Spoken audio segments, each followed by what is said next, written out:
There will now be an opportunity for silent prayer or meditation.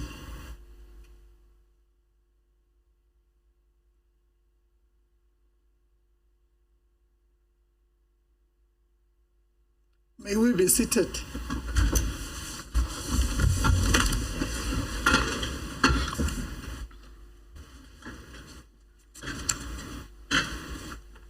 Thank you.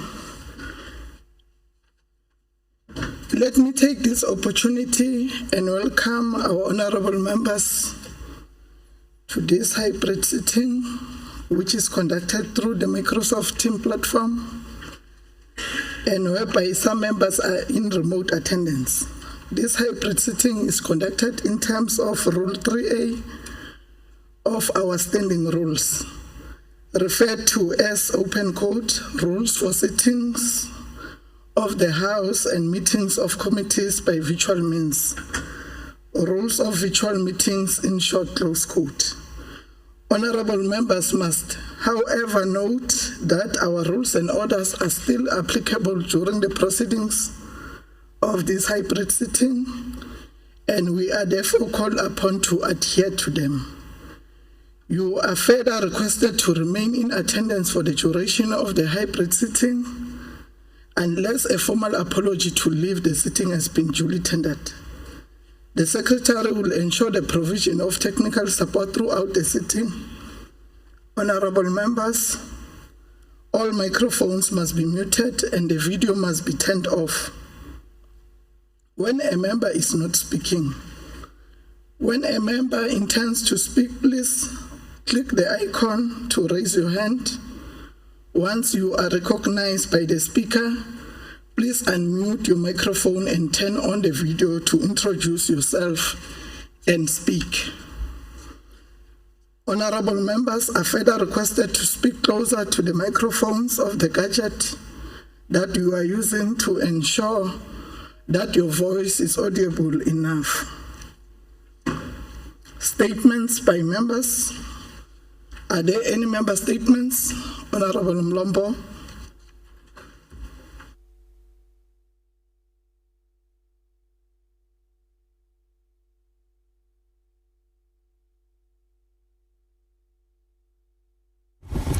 Honorable Speaker, thank you very much. Let me take this opportunity, Honorable Speaker, to greet you, to greet the Honorable Premier, the members of the Executive Council, my colleagues who are the members of the Provincial Legislature, to greet the Deputy Chief Whip, and all those who have connected, inclusive of the members of the public. Honorable Speaker, I rise to raise a statement on behalf of the African National Congress. Allow me to take this opportunity, Honorable Speaker, and to applaud the African National Congress-led Municipality of Bushbuckridge. Service delivery ranks high on the list of the municipality's priorities. The Executive Mayor, Councillor Sylvia Nxumalo, has promised to attend as a matter of agency to the challenges of roads which are battle damage in her first 100 days in office as a new mayor. Honorable Speaker, the Bushbuckridge municipality is deemed as the most improving municipality in the Ehlanzeni District Municipality, and it is on the right track to improve the living standards of the people of Bushbuckridge. The municipality is also working together with the private sector to ensure that water, roads, sanitation, houses, and food security are sustained at all costs for the good and healthy livelihood to flourish for the people of Bushbuckridge. Honorable Speaker, the Bushbuckridge municipality has for the past 3 financial years achieved an unqualified audit opinion, leaving the municipality a step closer from achieving a clean audit opinion. It is against that background, Honorable Speaker, that we applaud the Bushbuckridge local municipality, and it is indeed is indeed remaining a committed municipality to change the lives of the people. Honourable Speaker, I thank you and thank you very much.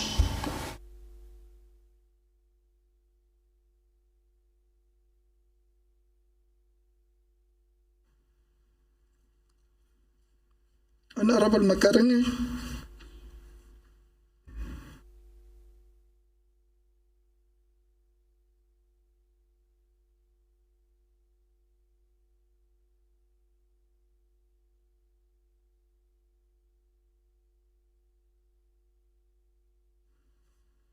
Before Honorable Makarenge, we have received an apology from Honorable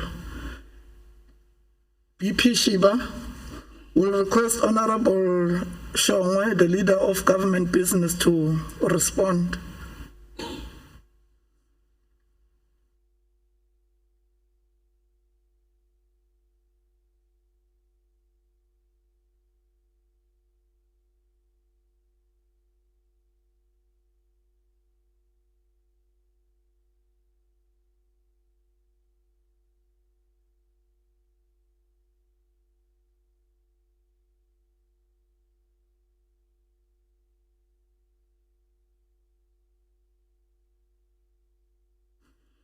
Honorable Premier, can you please respond to the statement raised by Honorable Mlombo?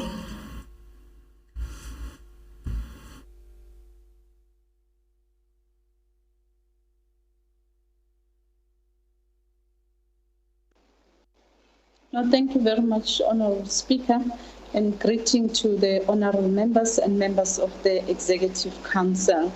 I think we appreciate the statement as it is raised by the Chief Whip, and indeed, Bushbuckridge Municipality, we must indicate that it's one of the municipalities that has seen quite an exponential growth in terms of its population, and quite an enormous drain that comes with when it comes to the infrastructural development.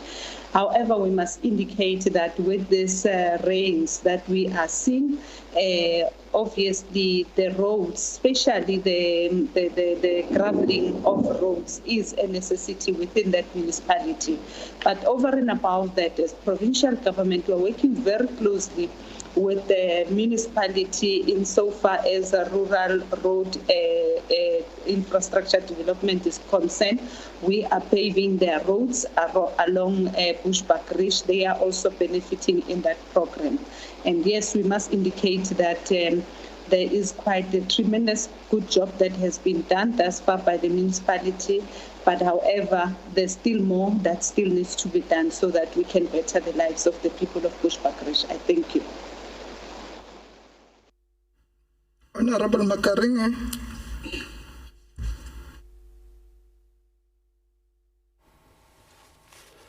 Greetings to you, Honorable Speaker. Greetings to the Executive Council, Honorable Premier, members of Mpumalanga Provincial Legislature, our distinguished guest.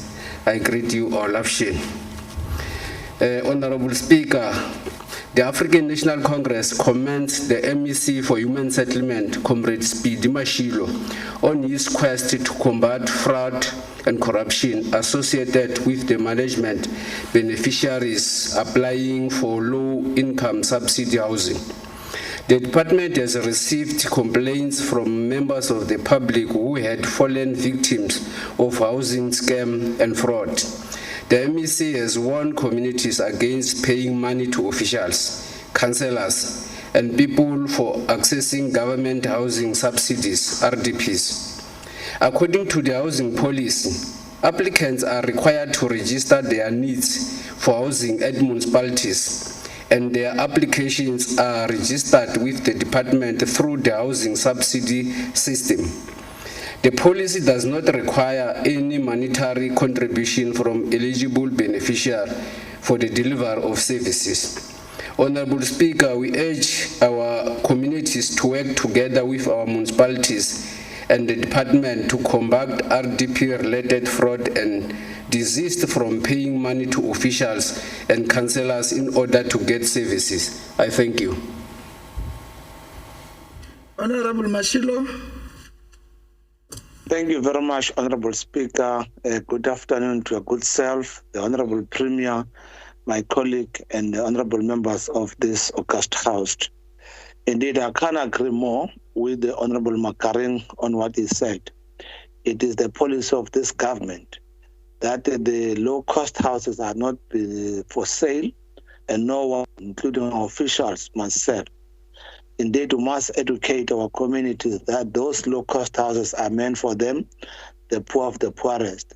At no, they must issue even a cent, either to appreciate or to buy a house. For that, we want to appreciate the honorable members for raising this particular matter, and we hope our community will hear from this point. Thank you very much, Honorable Speaker.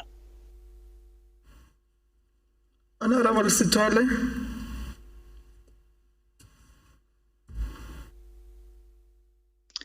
Thank you, Honorable Speaker, and greetings to the House. I rise to deliver a member statement on behalf of the Democratic Alliance. Honorable Speaker, the Omicron variant is now dominant in South Africa and many parts of the world as coronavirus infections are rising rapidly.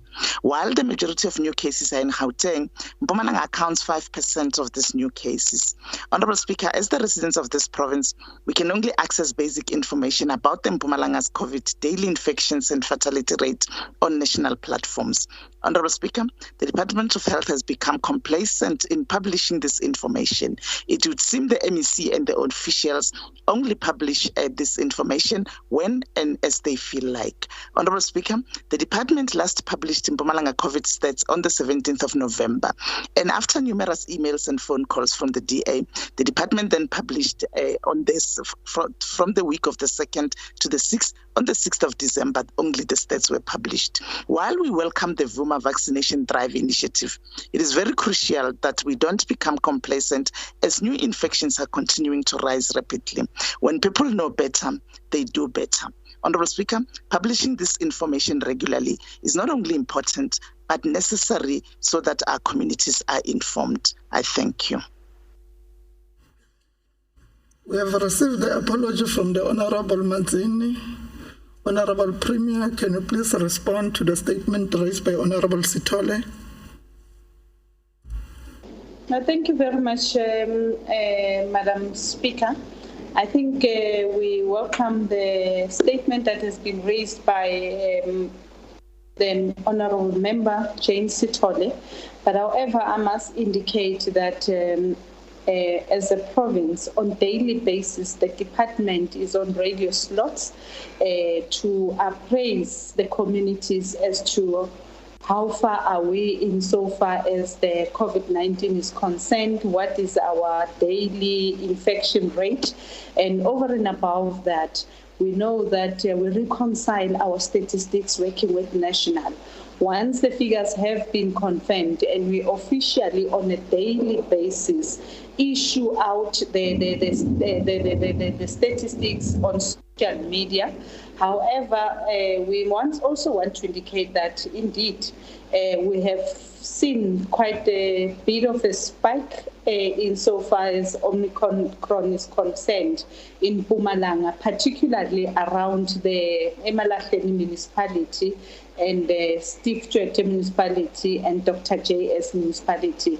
And that can be attributed to the proximity, close proximity with Gauteng province. Hence, you have seen that we have, as executive, we took an initiative to say that we need to go out there and raise awareness around all Gangala municipalities, but over and above raising awareness and encourage our people to go out in their numbers to vaccinate so that we can combat the spread of Omicron, because this is one of the variants that multiplies quite faster. So we once again to take an opportunity and take this platform to once again encourage our people to go out there and vaccinate. Let us not lower our guards, because of this is the festive season. We will be going out. We know we socialize quite a lot with our families, the societies around this time of the year. We spend most of the times in the malls. We need to be very cautious and maintain the protocols as set out, COVID-19 protocols as set out by the NCCC and the Provincial Coordinating Forum as well, so that we try and minimize the spread of COVID-19. Let us not lower our guards, and let's make sure that we go out there and test for COVID-19. I thank you so much. Honorable Weber.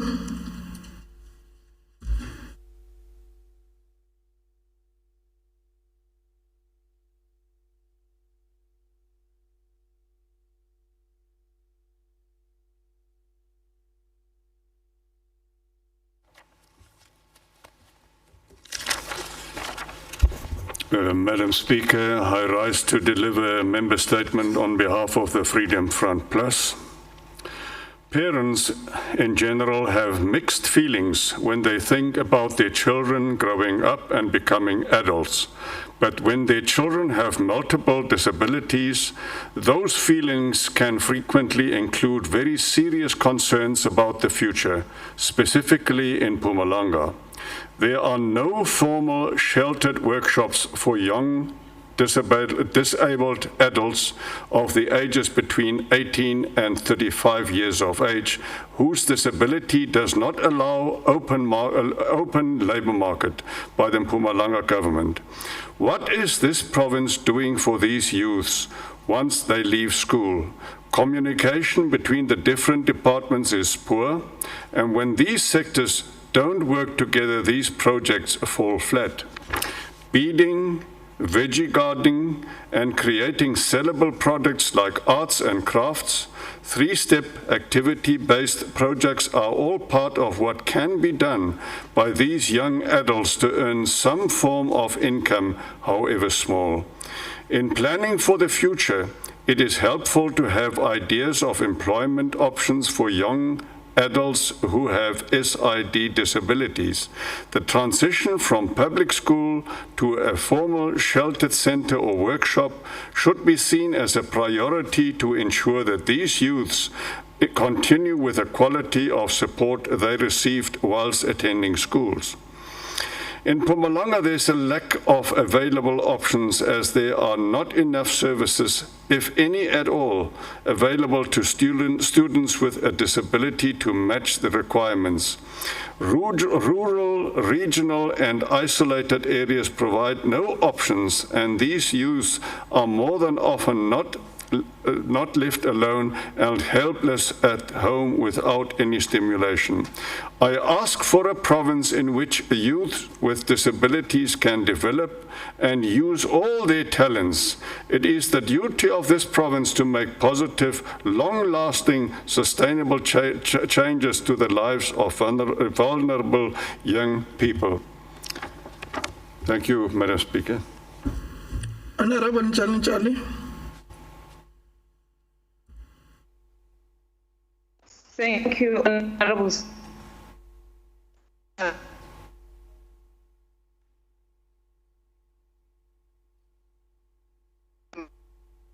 that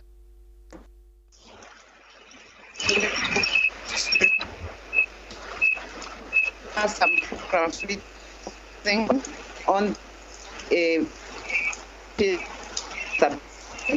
women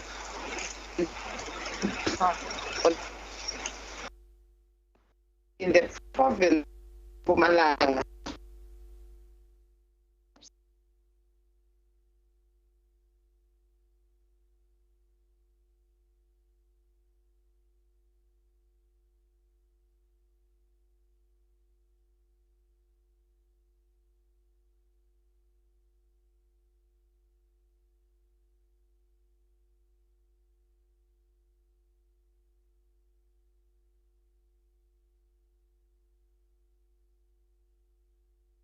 to persons with disability.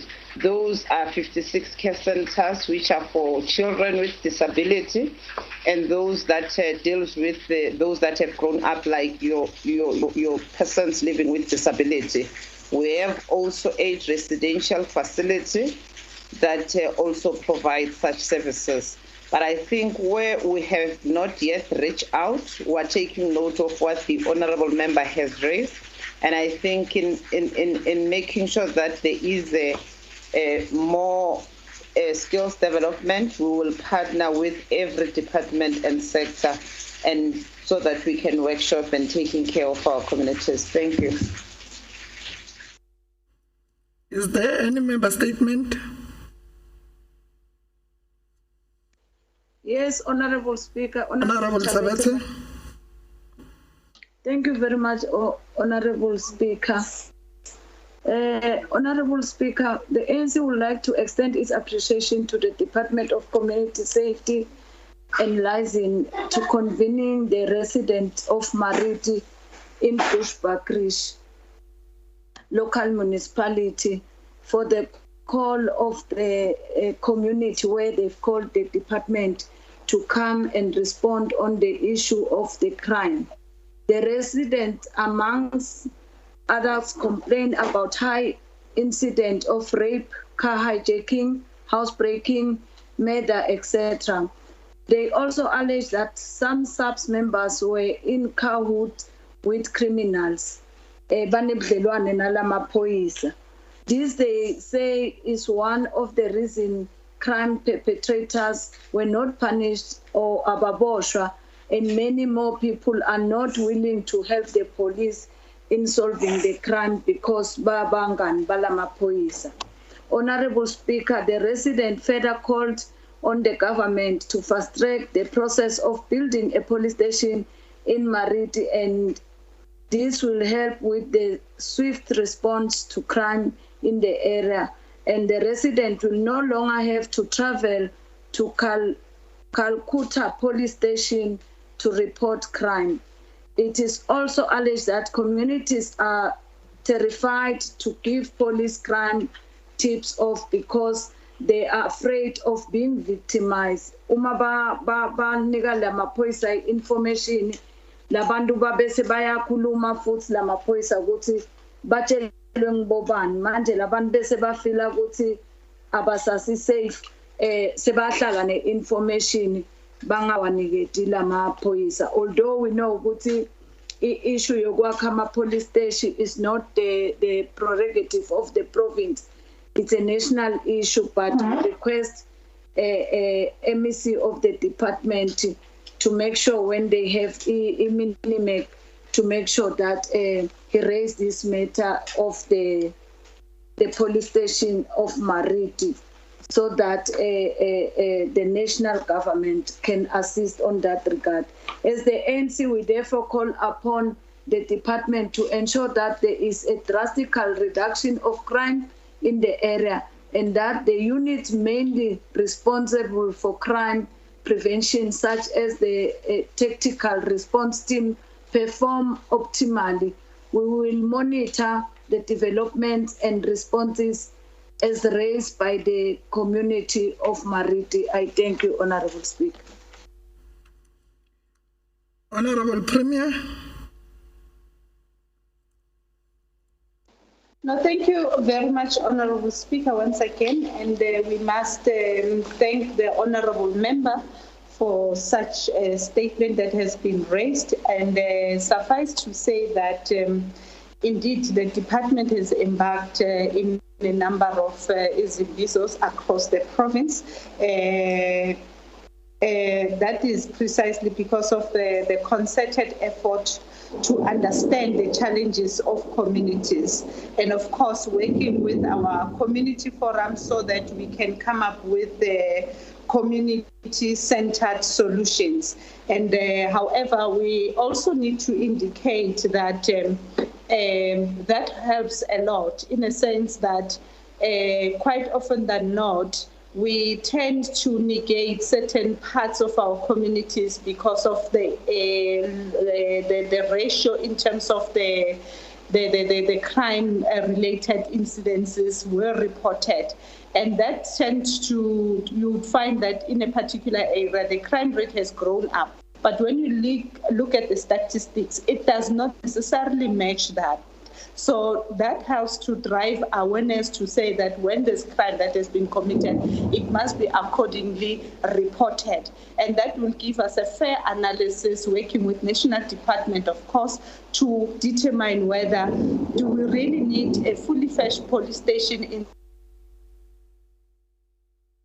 Hence, we are taking opportunity to engage with them in that extent as well, so that we understand what is happening and how should we be of assistance and intervene appropriately and very swiftly, timeously. Now, of course, this operation will continue across the province. We will be targeting key areas like your Emalahleni, your Forsman, your Pinar, and Mbalenhle, to name the few areas that we are targeting because of the crime statistics that have since risen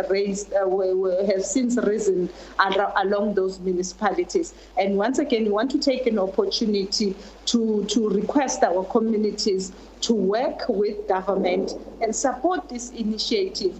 Report every crime that is happening in your respective area, so that appropriate action can be taken to make sure that we create a safe environment for our communities. I thank you so much. Executive statements. There is no executive statement. Motions without notice. Are there any motions without notice?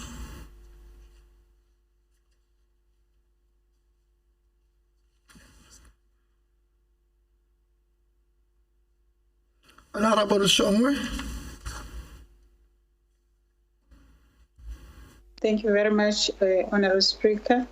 Greetings to the Honorable Premier, the executive members, members of the legislature, the DG and the administration, as well as the Secretary of the Legislature.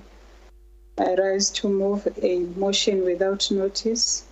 Honorable Speaker, the ANC fully supports the President of the Republic of South Africa, His Excellency Ramaphosa, for his strong condemnation of the United Kingdom and other Western countries for its travel ban stance on South African states as a result of the Omicron variant, noting that South Africa was amongst the first countries to report on the new mutation, which is potentially more transmissible and deadly according to the health experts. The President of the Republic, His Excellency President Ramaphosa, has likened the travel ban of African states to health apartheid, as it may cause more damage to the already fragile travel and tourism industries. The ANC, therefore, would like to echo the call by the President on countries that have imposed the travel restrictions to urgently reconsider their decisions and to lift those bans with immediate effect. I so move, Honorable Speaker. The question before the House is whether we agree to adopt the motion. Agreed to? Yes, so agreed. Honorable Mfukeng.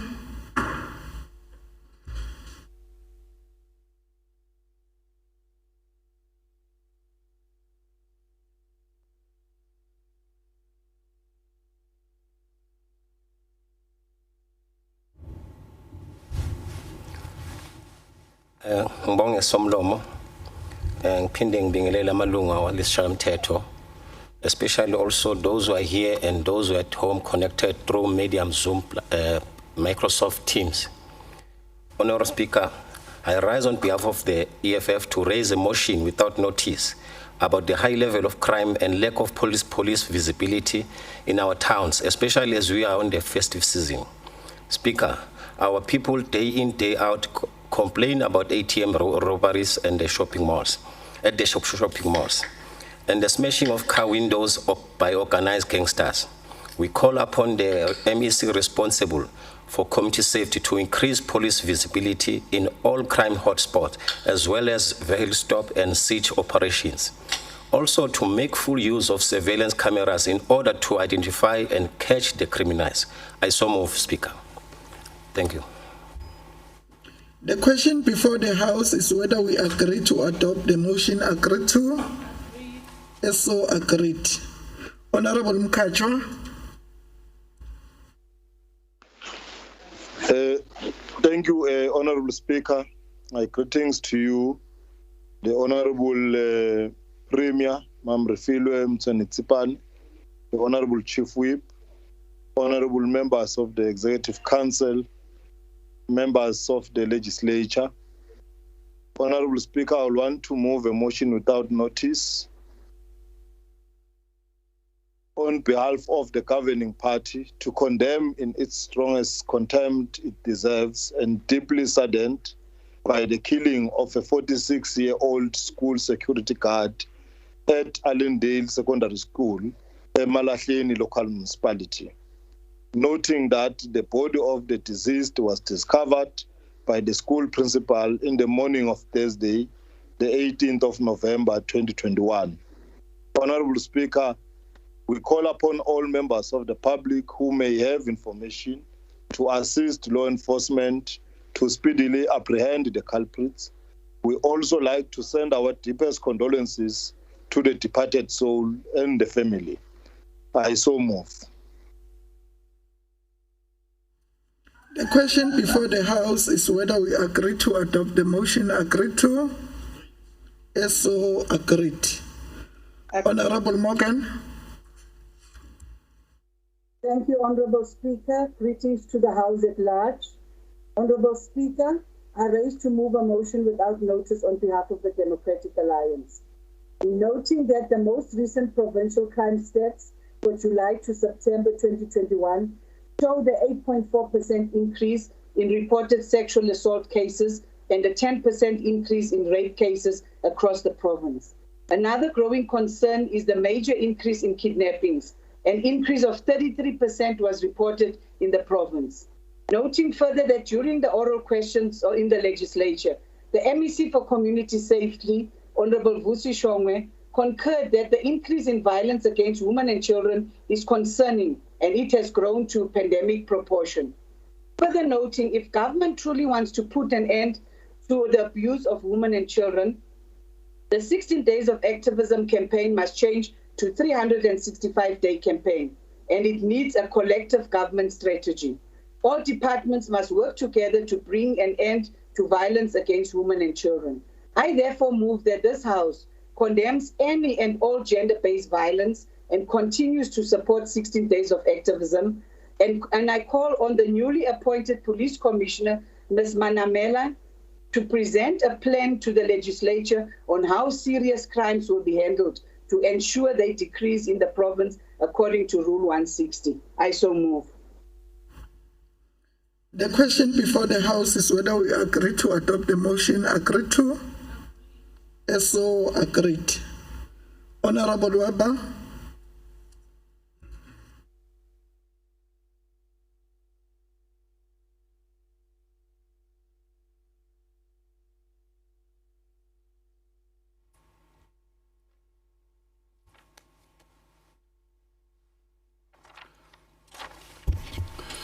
Madam Speaker, I rise on behalf of the Freedom Front Plus to deliver a motion without notice. I hereby move on behalf of the Freedom Front Plus that this House takes action to safeguard agricultural land as part of the country's planning for a just transition from coal to renewables. Transitioning Mpumalanga's coal-heavy economy to higher levels of agricultural output could help create new businesses and jobs and improve the long-term economic resilience of the province. Mines are closing and Eskom begins decommissioning power stations in line with the Integrated Resource Plan of 2019. Research conducted warns that current and future mining activity could sterilize arable land in the province and that action should be taken.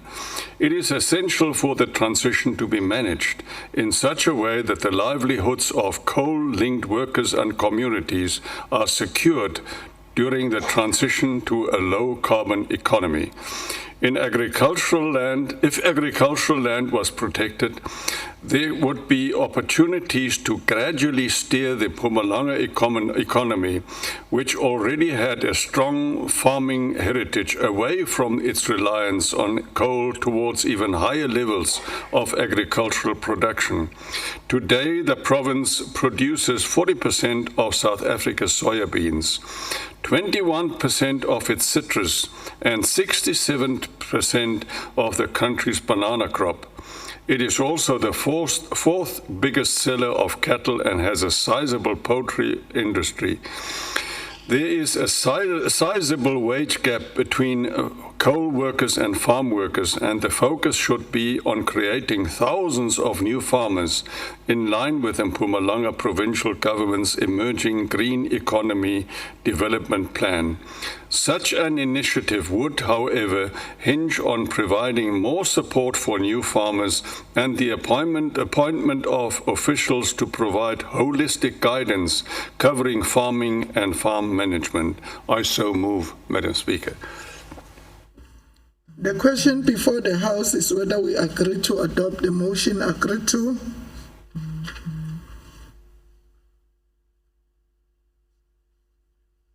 Approve.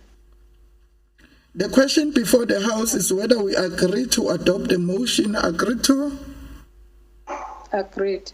So agreed. Notices of motion. Are there notices of motion?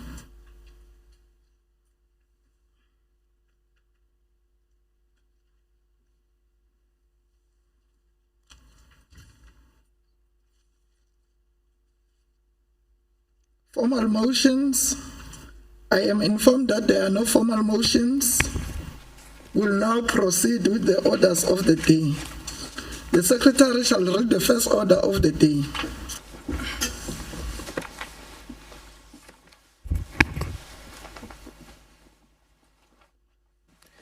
Order number 1, snap debate on World AIDS Day.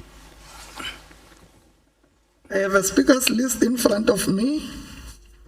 I will now call upon the Honorable Mahlangu. Honorable Mahlangu, you are given 4 minutes.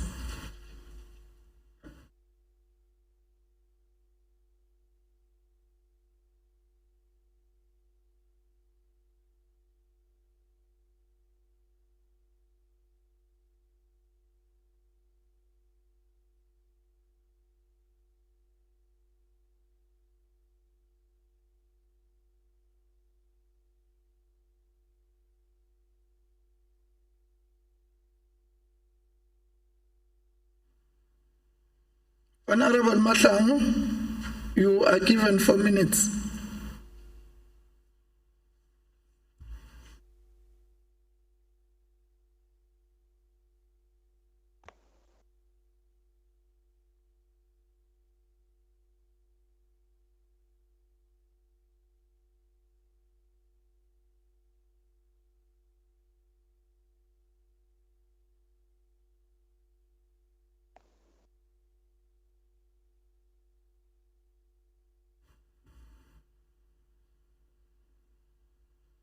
I will come back. I will now call upon the Honorable Mkabela. 4 minutes. Thank you, Honorable Speaker. Honorable Speaker, if you are not infected, you are definitely affected by HIV and AIDS. Simple as that. Bringing home the stark reality that HIV and AIDS affects all of us, and that it will take our collective effort to completely defeat it. Honorable Speaker, HIV and AIDS is no longer a stigma, but a part and parcel of us. It knows no age, color, gender, rich or poor. It can attack anyone young and young and old, black and white, male, female. Therefore, it is a responsibility of every one of us to fight the scourge of HIV and AIDS. Honorable Speaker, around 700,000 people are living with HIV and AIDS in the province. This amounts to 14.4% of the population. This makes Mpumalanga the province with the second highest HIV prevalence in the whole country, behind only KZN. These are shocking statistics which are unacceptable, because it shows that we are an uncaring, irresponsible, and arrogant citizenry when it comes to HIV/AIDS awareness. As a province, we are surely not doing enough to curb the spread of this disease. I confidently say so because the National Strategic Plan for HIV is supposed to guide our province's response to HIV and AIDS, since it sets out broad targets. It sets out broad targets and strategies on the fight against this pandemic, and it largely depends on the commitment to make this plan works. Honorable Speaker, already 8,000 people in our province have died of HIV and AIDS, and it's worth noting more people are becoming infected daily, more are dying, and an absolute number of people living with it continue to rise unabated. As I close, Honorable Speaker, I want to make a clarion call that the need to prioritize the fight against HIV and AIDS must never play a secondary role to the fight against COVID-19. As much as we fight the COVID-19 pandemic, equally so, and in tandem, we must also intensify our effort to fight HIV and AIDS. Honorable Speaker, as we encourage people to vaccinate against COVID, we must at the same time encourage our people to continue to get tested for HIV and AIDS. We cannot afford to lower our guards and allow the treatment against HIV and AIDS to take a backseat and only to focus on the COVID-19 pandemic. Because if we do so, we will miss the boat, and only to realize very late that in fact we should have done things differently to make sure that HIV and AIDS is defeated. Thank you. Honorable Mashilo, you are given 4 minutes.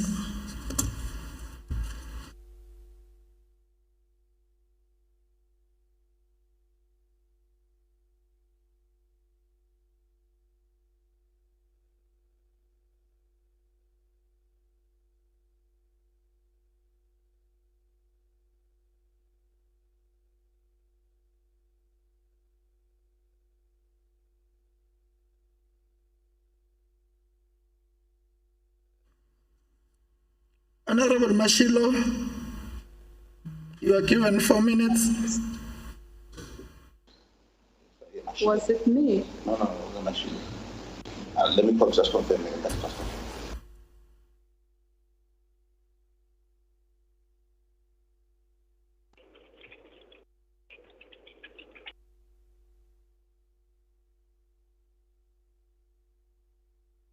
Hello, Speaker.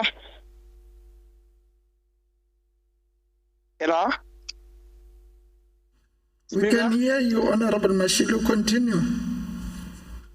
Well, thank you very much, Speaker. Where I am, I do not have a proper reception, but nonetheless, thank you very much for this great opportunity. Greetings to the Premier, Honorable House. Indeed, Premier, Speaker, we are discussing a very important matter of the HIV/AIDS. As you're all aware, this is one of the pandemic that indeed has a lot of problems, and majority of our people are affected by this pandemic. We are now joined by the other pandemic called COVID-19, which is one of the pandemic that the country and the world we are busy fighting for. But of course, we must appreciate our government that they are responding well. Insofar as the HIV is concerned today, we can safely say that is well managed through our ARTs, because our government were providing free of charge. If we do not have the government that is caring, we must ask our question, how many people would have been dead by today? Equally, we are responding fully with the COVID-19 as one of the pandemic that is unknown to us as the people. But the government is responding well through its programs, and indeed the Premier in the province, he has managed to navigate in making sure that our people respond to this particular challenge. The government alone cannot respond if our community are not coming forth in support. If our parties, political parties, we are considering this is not a matter for playing, this is no matter for politics, but this is a matter for death and life, and all of us who are responsible for that. We must encourage our communities to continuously follow the government program as we are now dealing with the 16 days of activism. We must equally be active in fighting to all pandemics for whatever reasons that we all have as the society at large. The ANC government is on record, making sure that all of us who are responding, and we are responding so well. As the government of Mpumalanga, we are quite happy they respond, and our clinic, our hospitals, despite the challenges that they were faced with as the provincial government. But certainly we're looking forward, and we can't fail if we work together at this legislature of the province. I want to thank you very much, Honorable Speaker, for the opportunity given to me. Yabong. Honorable Mahlangu, you are given 4 minutes. Thank you, Honorable Speaker. My apology, Madam, I have a network challenge here. Greetings to your good selves, honorable members of the legislature, the Honorable Premier, the members of the Executive Council, and our community. I greet you all. It is indeed a great honor for me to be accorded an opportunity to be part of the World AIDS Day debate. As a point of departure, I must indicate, as it is common knowledge, that the human immunodeficiency virus targets the immune system and weakens people's defense against many infections and some types of cancer that people with healthy immune system can fight off. As the virus destroys and impairs the functions of the immune cells, infected individuals gradually become immunodeficient. Immune function is typically measured by CD4 cell count. Honorable Speaker, HIV continues to be a major global public health issue. It is critical to indicate that there is no cure for HIV infection. However, with increasing access to effective HIV prevention include opportunistic infection. Do you hear me, Honorable Speaker? Continue, Honorable Mahlangu. Honorable Sitholo, can you please switch off your video? HIV continues to be a major global public health issue. It is critical to indicate that there is no cure for HIV infection. However, with increasing access to effective HIV prevention, diagnosis, treatment, and care, including opportunistic infection, HIV infection has become a manageable chronic health condition, enabling people living with HIV to lead long and healthy lives. Our approach to HIV and AIDS as South Africa is predicted from a human rights perspective. The right to life and access to quality health care is enshrined in our constitution. Approximately 8.2 million people in South Africa live with HIV. HIV prevalence among the general population is estimated at 13.7%, and it is even higher among men who have sex with men, transgender women, sex workers, and people who inject drugs. We have the world's largest antiretroviral treatment program, which is massively rolled out in all our health facilities, and it's provided free of charge. We are also the first country in sub-Saharan Africa to fully approve the pre-exposure prophylaxis, which is now being made available to people at high risk of infection. Honorable Speaker, there are also social and economic implications of HIV and AIDS. There are household level impact as it infects and kills young and middle-aged adults, preferentially the age group that comprises household mothers and fathers, mothers and fathers of young children and adolescent caregivers of the old and sick. In mitigating and adverse effects of this epidemic, our government has responded aggressively. We have witnessed the swift response on our welfare provision and expansion of our social assistance. Thank you, Honorable Speaker. Honorable Weber, you are given 1 minute.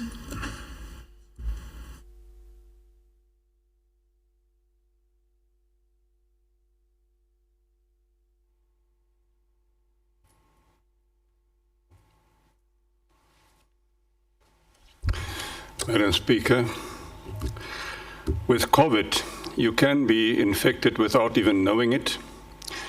You can be infected without having any played any role in containing this disease. With HIV, it's different. I believe, Madam Speaker, that we can protect our people against outside forces. We can protect our people against something that will happen to them without them having played a part in it. But with HIV, you are being infected with HIV because of your behavior. And therefore, we will leave it to the individual. We will do whatever we can to protect him, create awareness, if somebody has picked up this disease, we can supply medicine from government side, but at the end of the day, it's up to the individual. Your time is up. Thank you. Honorable Sithole, you are given 3 minutes. Thank you, Honorable Speaker. I will take the debate on behalf of Honorable Sithole. Honorable Speaker, every year the 1st of December is commemorated as World AIDS Day. With your permission, Honorable Speaker, I would like us to observe a moment of silence as we remember those who have lost their lives in this pandemic, in our province, in our country, and in the world, Honorable Speaker. Honorable Speaker, the provincial crime stats for July to September showed an 8.4% increase in the reported sexual assault cases and a 10% increase in the rape cases across the province. Honorable Speaker, in recent times, it's mainly women who are forced to bear the brunt of an unjust society, and it's mainly women who are victims of gender-based violence. We need to focus on empowering our women, especially those in rural areas. Our stats for this province show that we have made some strides in reducing the HIV prevalence for our province as we moved from being the second province with the highest HIV prevalence rate in the country to the fourth. In a time when we are dealing with another pandemic, I would like to welcome this improvement. Honorable Speaker, despite which I do believe we need to do more, as we have 746,915 residents living with HIV, and we have had 18,473 new infections in 2020. As at September 2020, HIV is most prevalent among the age group 15 to 49. In Gertsebande, the prevalence is 29.6%. In Islanzeni, the prevalence is 28%. And in Nkangala, the prevalence is 18.7%. Honorable Speaker, I do believe that HIV/AIDS is not a death sentence and people can live long and healthy lives, provided that they stick to their treatment. It's from this perspective that I'm concerned about the antiretroviral therapy coverage for the province, which stands at 74% in Gertsebande, 73% in Islanzeni, and only 66% in Nkangala as on September 2020. Honorable Speaker, we need to do more to get the medicine to our people. Honorable Speaker, how can we expect people living with HIV to live long and healthy lives if we are unable to provide them with the means to do so? Let's ensure that we meet the UniAIDS 90-90-90 targets by ensuring that 90% of residents in the province know their status. 90% of people who are diagnosed diagnosed receive antiretroviral treatment. And as we meet the category of male-female, let's ensure that 90% of children in our province is reaching viral suppression. Honourable Speaker, in conclusion, I believe that we have to do our utmost best in order to educate, prevent, and also to treat those who are infected. We have to ensure that treatment is readily available and that we are not only making male condoms available, but also female condoms. Let's live in such a way that we put people first. Let us demonstrate that we care through our actions, because this is the only way in which we can truly beat this pandemic. I thank you. Honorable Lakshmi Narain, you are given 4 minutes. Madam Speaker, Honorable Makosazana Masilela, Honorable Premier, Mayor Rifiwe Msweni Tsipani, Honorable members of the Executive Council, Chairperson of the Portfolio of Public Works, Roads and Transport, Honorable members of the Provincial Legislature, heads of departments, ladies and gentlemen, all protocols observed. Honorable Speaker, the World AIDS Day is an international day commemorated on the 1st of December, dedicated to raising awareness of the AIDS pandemic caused by the spread of HIV infection and showing support for people living with HIV and those who have died because of the disease. While South Africa has the biggest HIV epidemic in the world, with 7.7 million people living with HIV, there have been many scientific advances in the HIV treatment, which has led us having a much better understanding of the virus, as well as more people receiving antiretroviral treatment, resulting in a decline of the HIV infection rate. Although high amounts of budgets are allocated towards eradication of HIV, women are more disproportionately affected by HIV in comparison to men. In 2018, research showed that 4.7 million women were living with HIV compared to 2.8 million of men. Honorable Speaker, our HIV prevention initiatives are having a significant impact on mother-to-child transmission rates, which are dramatically declining on a yearly basis. New infections overall have fallen by half in the last decade. However, there are still so many new infections detected, which requires our attention.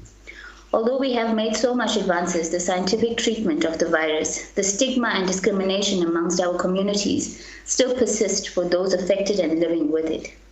As a patriotic nation, we need to constantly remind themselves that HIV is still a reality and that it is incumbent on all of us to continue fighting the prejudice, stigma, and discrimination.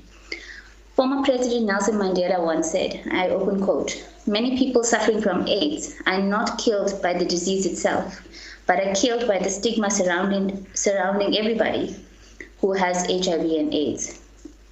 I close quote. Stigma and discrimination can be as devastating as the illness itself and may mean abandonment by a partner or family, social exclusion, job and property loss, school expulsion, denial of medical services, lack of care and support, and violence for those affected by them. These consequences or fear of them mean that people are less likely to come in for HIV testing, disclose their HIV status to others, adopt HIV preventive behavior, or access treatment, care, and support. It is therefore important for us to strengthen the HIV education programs, especially at senior interface junior level, and promote discussion dialogue on sex education at secondary, high school, and tertiary institutions. Every sexually active South African is at risk of contracting HIV. We call upon our communities to recognize the scourge of HIV and AIDS. We all have a responsibility to support those who are HIV positive with compassion, care, and with respect.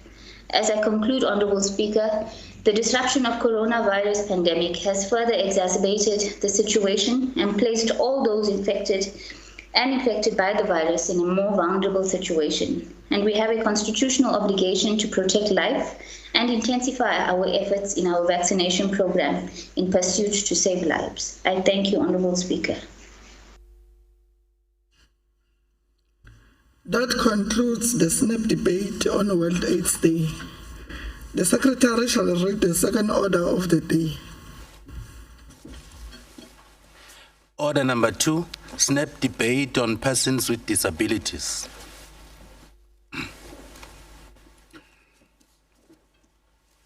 I have a speakers list in front of me. I will call upon the Honorable Mashego. Honorable Mashego, you are given 4 minutes. Thank you, Honorable Speaker, Honorable Premier,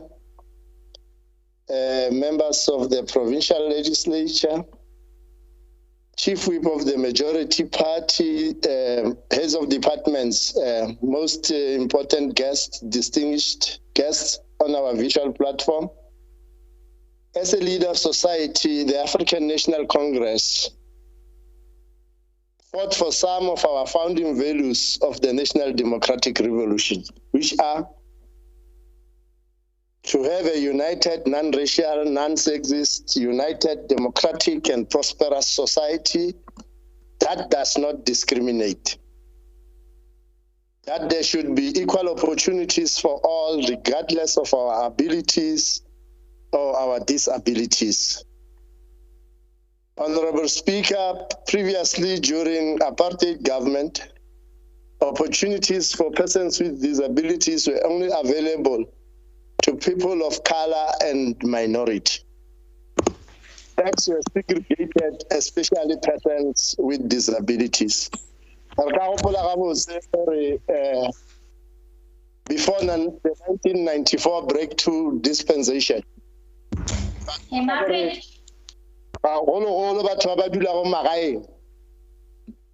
ba be ba belegela bana ka magaeng ka baka la gore dipetlele di be di le gole, bana ge ba belega ba sa registeriwe, and as a result, persons with disabilities were not known and they were hidden. Ge re gola ne re tsena le bana ba ile gore re ba bitsa di-persons with disabilities go dikolo tse ile gore ge re tsena go tsona ba sena thuso e itsego e le gore tshwanetse ba thuse gore ba kgone go tšwetša dithuto tša bona pele. Gomme re ka keteka gonwane ra re mokgatlo wa batho, mokgatlo wa African National Congress o tlišitše tokologo go people ba ba nago le di-disabilities le ge e le gore re sašaletše ke taba ya economic empowerment. Batho ba ga bo rena ba lla malobanyana mo ne re keteka le bona ba lla ka gore selo se re di bitsang gore ke di-access to amenities ga ba kgone go di fitlhelela. Meago ya rena e sa kgetololwa, ba ba sa itekanelago ga ba kgone go fitlhelela mo ba tshwanetse gore ba fitlhelele gona. Re le mmušo re sašaletše morago ka tabele ya di-percentage tše e le gore tshwanetse re dire gore batho ba e le gore ba na le bothata bo re bolelago ka bona le bona ba kgona go tšweletša ditalente tša bona bokgoni. Re buše gape re le mmušo re dire gore re dira se e le gore re se bitsa skills empowerment, ka gore batho ba kgona ebile re na le mehlala ya bona ba e le gore re ba bitsa persons with disabilities ba e le gore ba tshwere maemo a magolo mo bophelong ebile ba kgona go tšwetša pele bophelo ebile ba re emela gabotse. Honorable Speaker, the ANC has since changed that. All persons with disabilities have access to our resources as per their needs. The Human Rights Commission has reported that persons with disabilities in South Africa currently account for 5.1% of the population aged 5 years and older. Round up, honorable member. Identified that they lack access to adequate health and basic education and are at risk of economic isolation with no prospect of securing employment. Mo re kgonne go fitlha gona re fitlhile mo go seletše go morago re ikemišeditše gore re dire ka thata gore batho ba ga bo rena re ba tšwetše pele le bona ba kgone go tšwetša ditalente tša bona ka ge e le gore ba tshwana le rena ke batho le rena re batho and re batho. Your time is up, honorable member. Honorable Nyembe, you are given 4 minutes.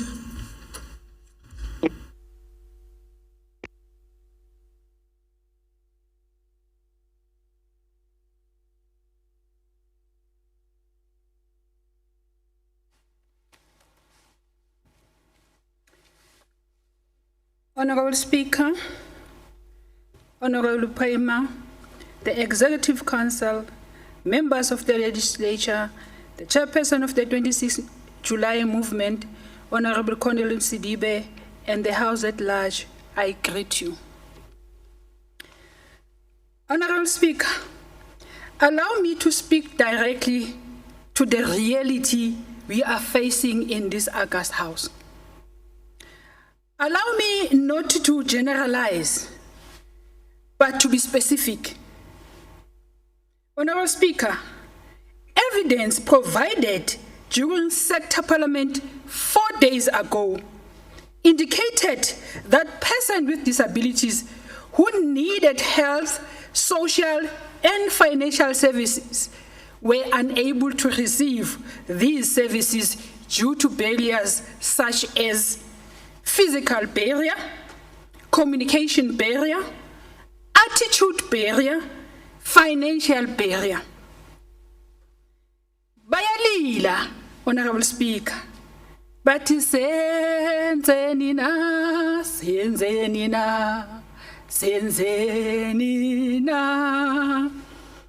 Let me quote one of the speakers who said, I quote, "We are sick and tired of freedom is coming tomorrow.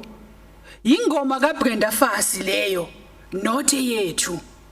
I unquote. Uthi bayalandwa ngezimoto mabezovota. Bayabhaliselwa nama special vote. Kodwa mabefuna izinsiza babekwa emuva emsamo kuhle kwamadlozi wona akhunjulwa makuzocela inhlanhla nempumelelo. Honorable Speaker, we are failing this community. We need to change our hearts, our decisions, and transform our attitude. We can't allow this situation to continue. Bear in mind, Honorable Speaker, that the household with a person with disability bear an extra cost associated with healthcare, transportation, personal assistive products, among others. The result is that the two households with the same level of income, one with a member with disability and one without, they are not enjoying the same standard of living due to the extra cost incurred by persons with disability. Sengoqa, Honorable Speaker, we need to give them employment. Manje, namhlanje, we need to remove the barriers. Manje, namhlanje, and we need to establish provincial monitoring and evaluation systems that periodically assess all social programs regarding inclusion and positive impact on the situations of the person with disability. There is an urgent need to improve access to education because educational disadvantage could lead to high rate of social exclusion and poverty, and therefore have a long-term implication for the capacity to participate in labor forces. I thank you.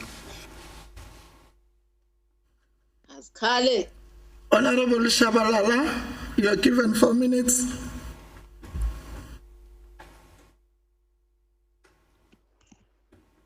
Thank you, Honorable Speaker. Honorable Speaker, the Honorable Premier, members of the Executive Council, members of the Provincial Legislature, our stakeholders, community members who are connected or who are invited in the legislature sitting today, I greet you all. Honorable Speaker, let me outline or indicate that we implement program as this government and we oversight program as this government on the side of the legislature, understanding the component of long-term, short-term of our plans. And we therefore want to call on our community members to bear in mind and also babegezela government weight when it comes to implementing programs. We know that this is the government that is carrying. Honorable Speaker, it is truly heartwarming to see the interest that parents and family members take in our citizens with the special needs. Society refers to them as people living with disability. Living with disability is the consequence of a condition that may be physical, mentally, sensory, emotionally, developmental, and some combination of all this. A disability may be present from birth or occur during a person's lifetime. Before the dawn of the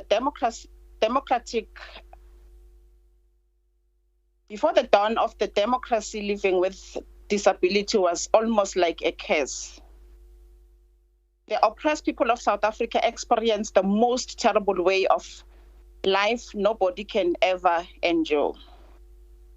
Thanks to the democratic government of the African National Congress for improving the lives of all those living with disabilities. Honorable Speaker, a lot has been done since the dawn of democracy, and more still needs to be done.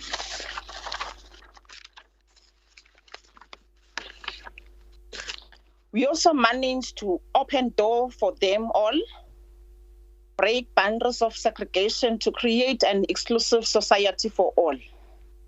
People living with disabilities are our mothers, fathers, brothers, sisters, and even our children. We must therefore give them our best love and attention, more than that which we give ourselves, because they need our special concern for them to live properly in all sections of lives.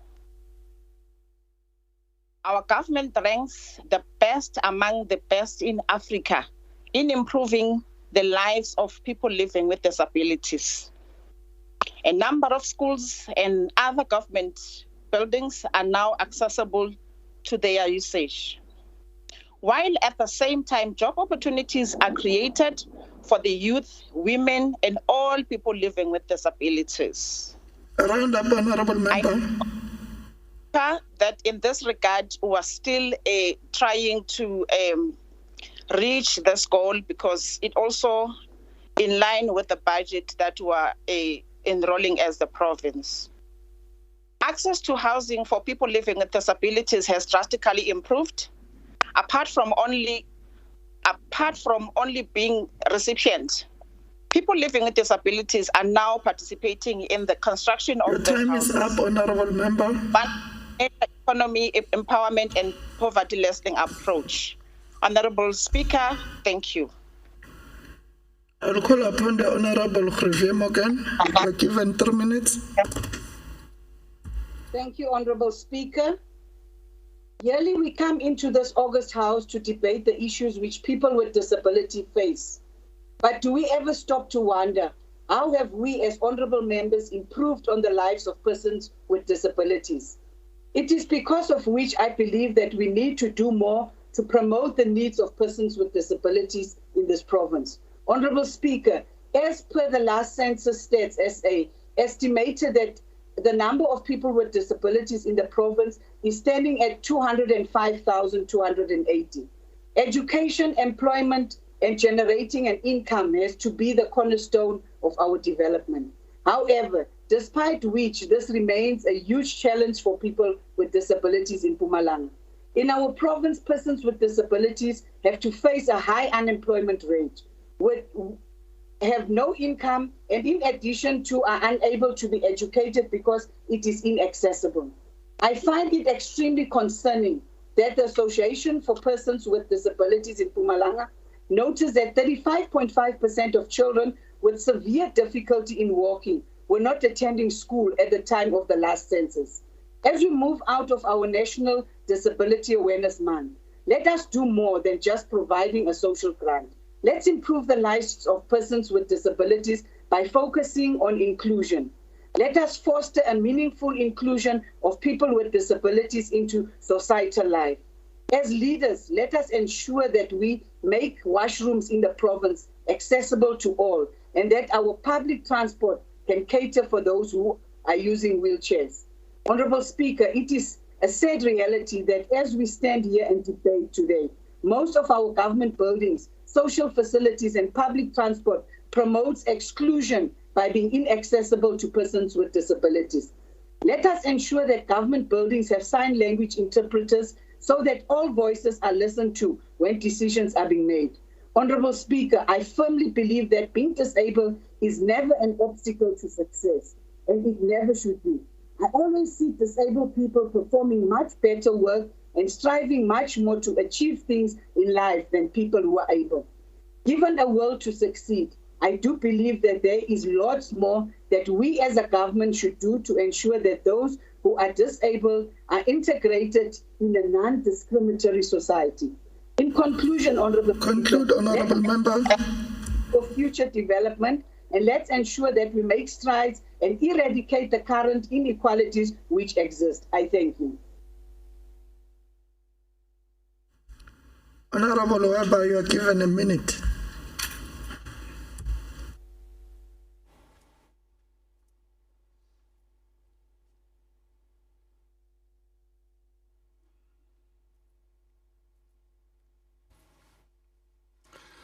Honorable Speaker, mina ngihamba nako malanga wonke. Mina ngikubona malanga wonke ukuthi kunjani uma ungakwazi ukuhamba. Umfazi wami akakwazi ukuhamba, yena use-wheelchair. Mina ngikhona ngizomgcina kuze ashone yena ngoba yimi engifanele ukuthi ngimsize. Bodwa bakhona banganawo umuntu ozobasiza. Lapha kufuna ukuthi kufike uhulumende ukuthi abasize singabalahli sibagcine njengoba umuntu ohlala ngakithi.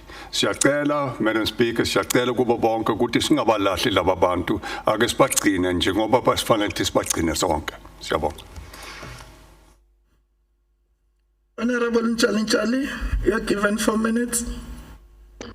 Thank you very much, Honorable Speaker. Let me greet your good selves and our Honorable Premier of Mpumalanga Province, Mayor Refilwe Mtsweni-Tsipane, our members of the Executive Council, the Honorable Chief Whip and Deputy Chief Whip, members of the Mpumalanga Legislature, leader of opposition, official opposition, all leaders of other opposition parties. Honorable Speaker, let me also acknowledge our administration, the DG, and all our HODs. November is celebrated globally as a Disability Awareness Month. The international theme proclaimed by the United Nations for this year is, I quote, removing barriers to create an inclusive and accessible society for all. Persons with disabilities include those who have long-term physical, mental, intellectual, or sensory impairments, which is an interaction with various barriers that may hinder their full and effective participation in the society on equal basis with others. The Disability Awareness Month offers an opportunity for every single person and institution to remove these barriers and to improve the quality of life of our people living with disability through a concrete action. The Department of Women and Children, people living with disability, also social development, that is responsible for driving government's equity and equality and empowerment agenda in terms of people living with disability. Honorable Speaker, in October, we celebrated the National Disability Employment Awareness Month. The purpose is to educate about the disability, employment issues, and celebrate many and varied contributions that are done in making sure that our people living with disabilities are catered for. Honorable Speaker, the International Day of People with Disability, which we are celebrating, which talks about removing of barriers. We still see, we have just convened the Parliament for People with Disability, which some of the barriers has been shared with ourselves here. And we are saying it's no more that we must do this awareness, but we must make sure that we realize this and remove these barriers that affect our own people. In our efforts to remove these barriers and create awareness nationally, we have launched the Disability Month on the 3rd of December, wherein our province held this parliament, which was convened by this legislature of Mpumalanga, because it is indeed a caring legislature for the people, by the people. Realizing that at some point it is difficult for people living with disability to access employment on a labor market, working in partnership with non-profit organizations, the department funds several workshops for people with disability to enable them to access the labor market. Honorable Speaker, in partnership with our stakeholders, we also manage daycare centers, provide daytime supervised care, stimulation, structured programs, and activities wherein also we subsidize Conclude, Honorable Member. Of carers program and implementers for safe transportation of children with severe and profound intellectual disability.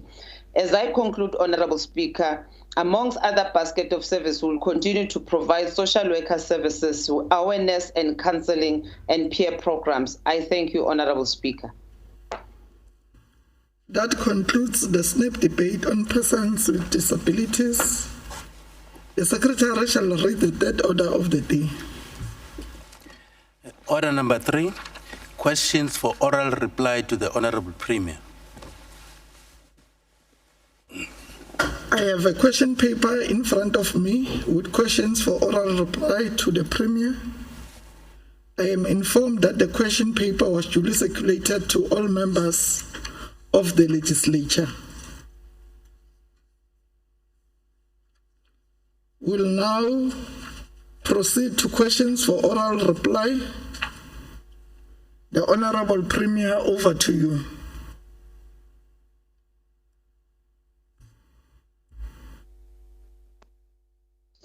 Thank you very much, Honorable Speaker.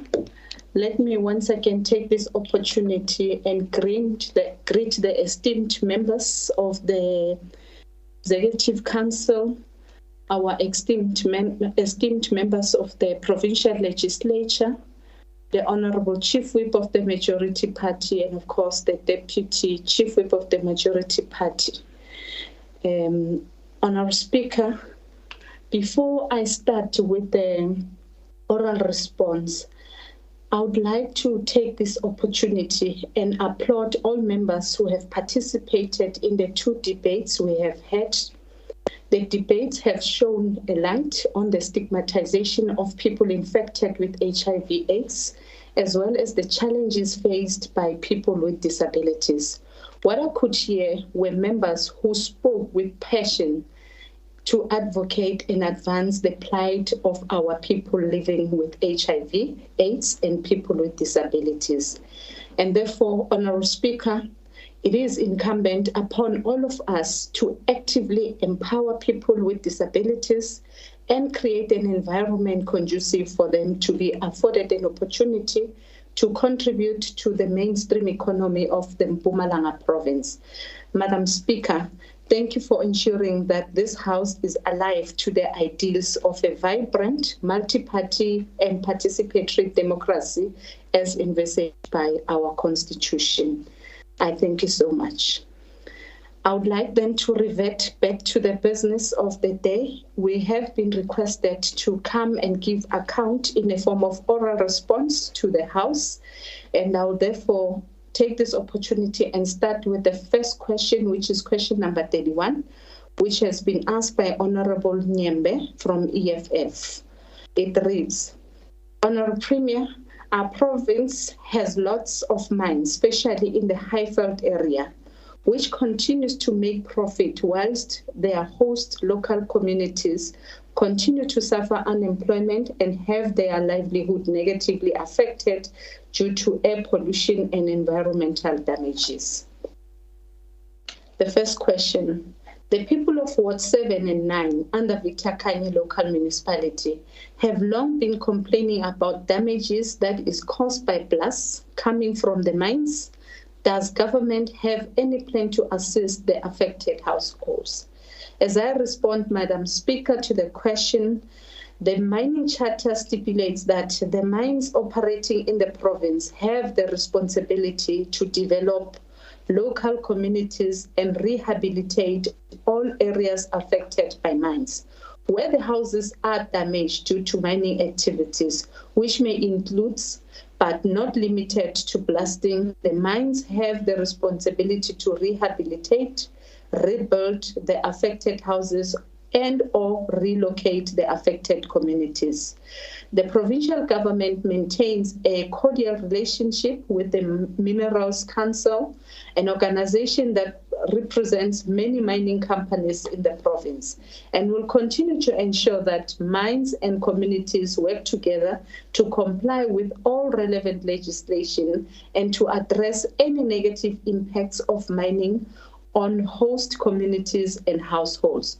We'll investigate the immediate issue of communities affected by mining activity in the Victor Khanye local municipality and ensure that there is compliance with environmental and safety legislation together with improved dialogue on socio-economic benefits for people of the area.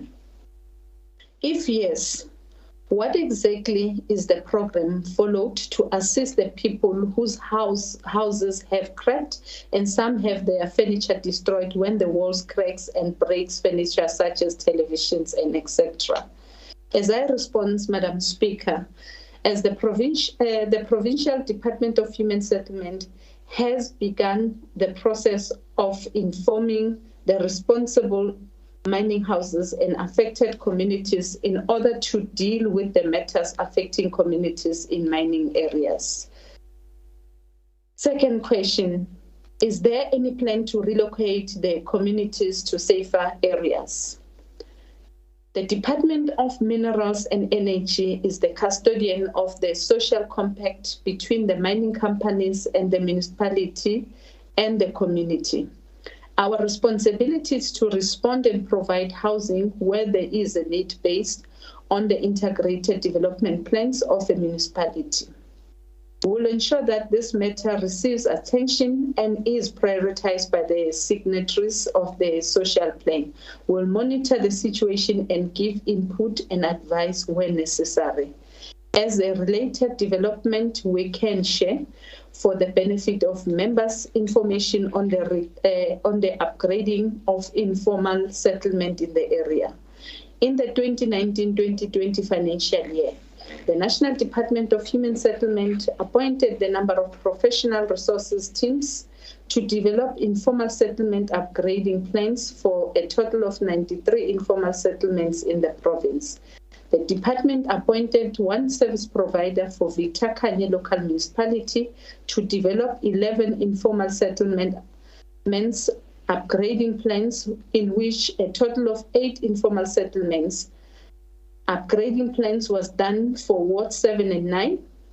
In Ward 7, the Del Park extension for Dryden Farm, Savannah, and Delmas Cold informal settlements upgrading plans were done, while in Ward 9, the Vigral, Croyfontaine, Agent, and Abura informal settlements upgrading plans were done and adopted by Council in March 2020.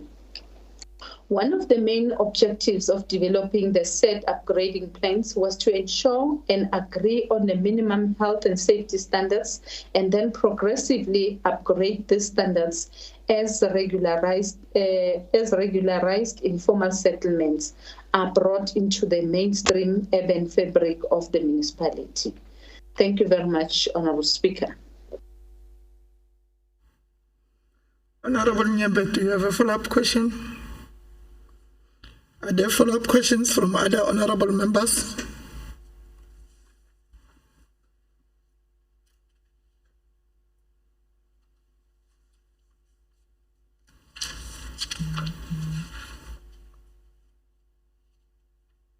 Can the Premier proceed to the next question from Honourable Grobler? Thank you very much, Honourable Speaker. The next question is from Honourable Grobler from DA. With regards to the R573 Moloto Road corridor, which has been declared as a dangerous road, approximately 50,000 passengers use this route on a daily basis and is notorious for claiming lives in accidents. Can the Premier indicate the following? First question. The South African National Road Agency took over the responsibility of the R573 Moloto Road in 2016 in order to complete the upgrading of this road by 2025.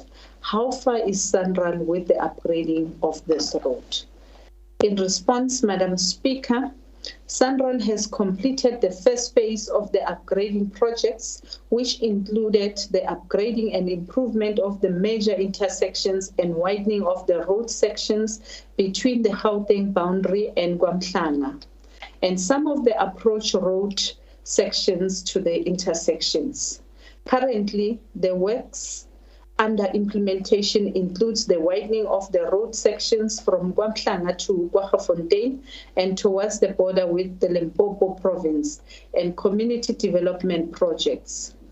The current phase is planned for execution over 36 months and it has started in February 2021. The second question, what role, if any, does the provincial government have in the discussions and implementation of the upgrading, fixing, or maintaining of this road? In response, Madam Speaker, the provincial government is represented on the Central Project Liaison Committee and assists in the oversight structures that monitor work packages, which SANRAL has set up as an aid for community development. There are 5 clusters of these work packages at Moloto, KwaMhlanga, Tweefontein, KwaGafontein A, and KwaGafontein B. The packages include access roads connecting to the Moloto Road and upgrading of stormwater drainage facilities and structures. The PLC also includes the Nkamala District and Dr. J.S. and Tembisile Hani local municipalities. Question 3. What role does the provincial government have in ensuring that the pedestrians have safe crossing areas over the R573 Moloto Road? In response, Madam Speaker, the road has been handed over to SANRAL. However, the department has provided sufficient circles to maximize the safety of pedestrians. Question number 4, what is the Mpumalanga government doing in ensuring that this road does not claim the lives of motorists or pedestrians? The Mpumalanga government, besides assisting the implementation of the upgrading of the R573, also prioritizes the enforcement of traffic regulations along the Moloto Road. The upgrading of major intersections in some of the road sections together with law enforcement have drastically reduce the frequency and gravity of accidents on the Moloto Road. The introduction of walkways and designated crossing points for pedestrians has reduced the accidents between pedestrians and vehicular traffic. I'm just trying to now.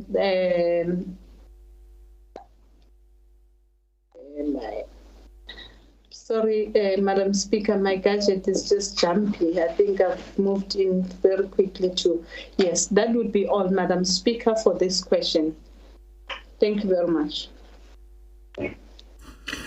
Honorable Krobler, do you have a follow-up question?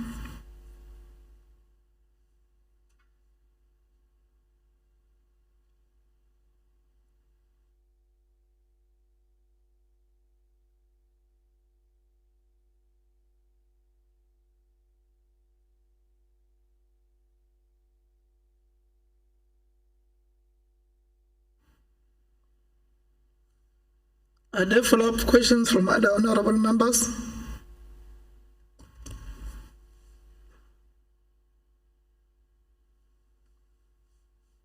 Can the Honorable Premier proceed to the next question from Honorable Mahlangu?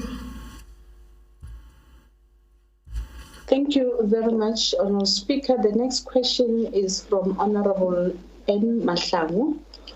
It reads, road maintenance is essential in order to, 1, preserve the road in its originally constructed condition, secondly, protect adjacent resources and user safety.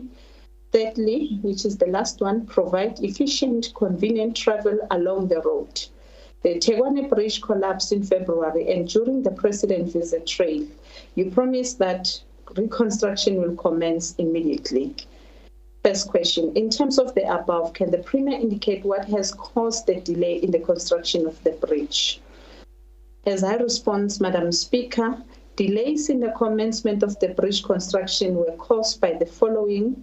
The process of establishing the project steering committee took longer than anticipated because of the lack of cooperation and constant disagreement among the community members. Eventually, the city of Mbombela had to work very closely with the Department of Public Works, Roads and Transport and the project team to have the PSC established. Disruptions on site as some community members did not agree with the location of the site camp as proposed by the PSC. An alternative location was eventually identified and approved, but later delays. The contractor failed to get assistance from PSC with acquiring local SMMEs for plant hire opportunities. The change in ward councillors following the local government election added more delays.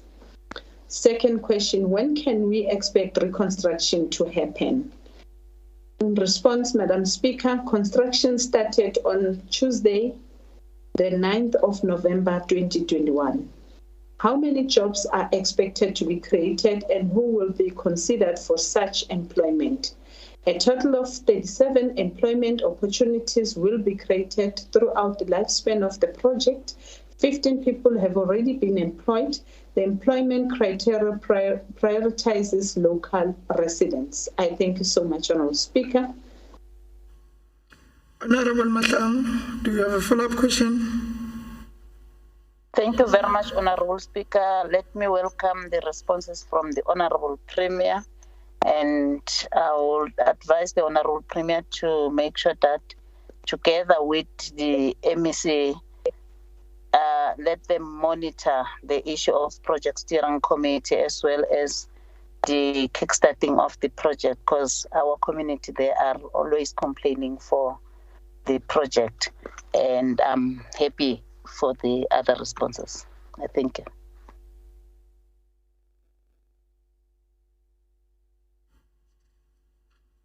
Honourable Premier.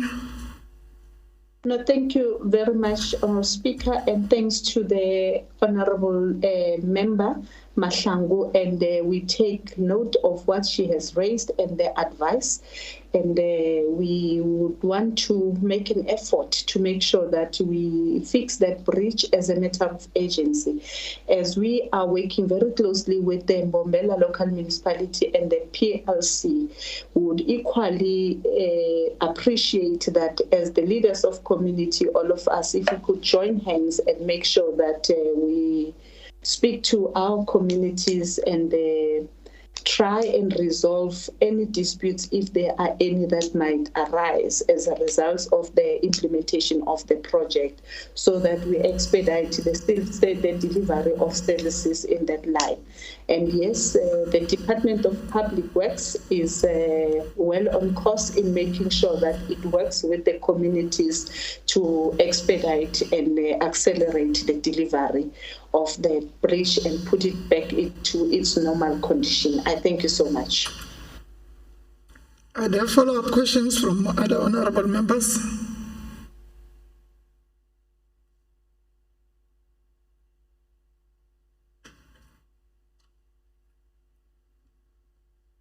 Can the Honourable Premier respond to the question raised by Honourable Tabete?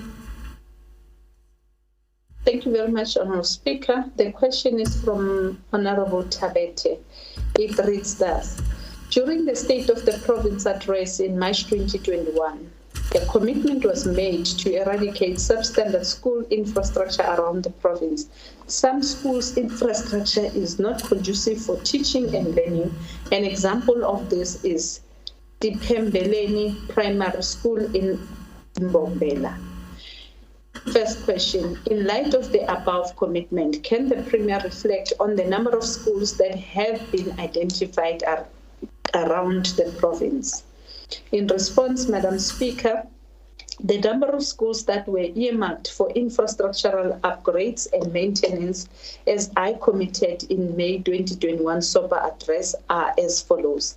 4 schools, which is Msholozi, BC, Mpumelelo, and Makokeni primary schools, are currently undergoing maintenance and upgrades of dilapidated facilities. 5 schools, which are Lyer School, Leifeld, Lyer School, Nelspruit, Lyer School, Bergland, Nelspruit Primary School, and HTS Middelburg will undergo maintenance to replace asbestos classrooms. 19 schools of substitution of unsafe structures are earmarked to commence before the end of 2021-2022 financial year. Second question, what temporary measures are or will be put in place to ensure that teaching and learning is not disrupted when dealing with such substandard schooling infrastructure? In response, Madam Speaker, schools that are no longer fit for use have been provided with mobile units as an interim measure whilst the process to replace dilapidated structures continues. Question 3. Can the Premier explain how jobs have been created or will be created in the implementation of this commitment?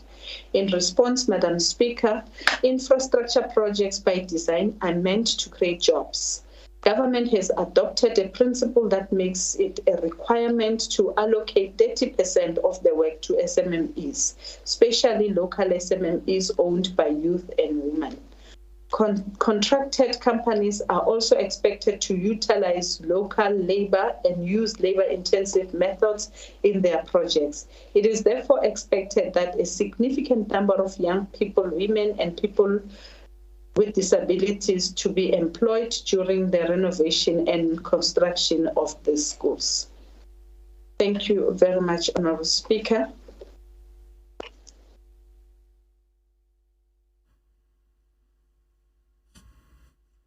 Honourable Tabete have a connection problem.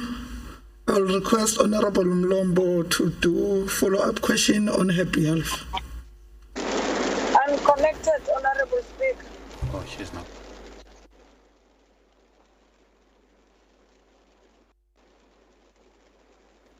Honourable Tabete. Thank you very much, Honourable Speaker.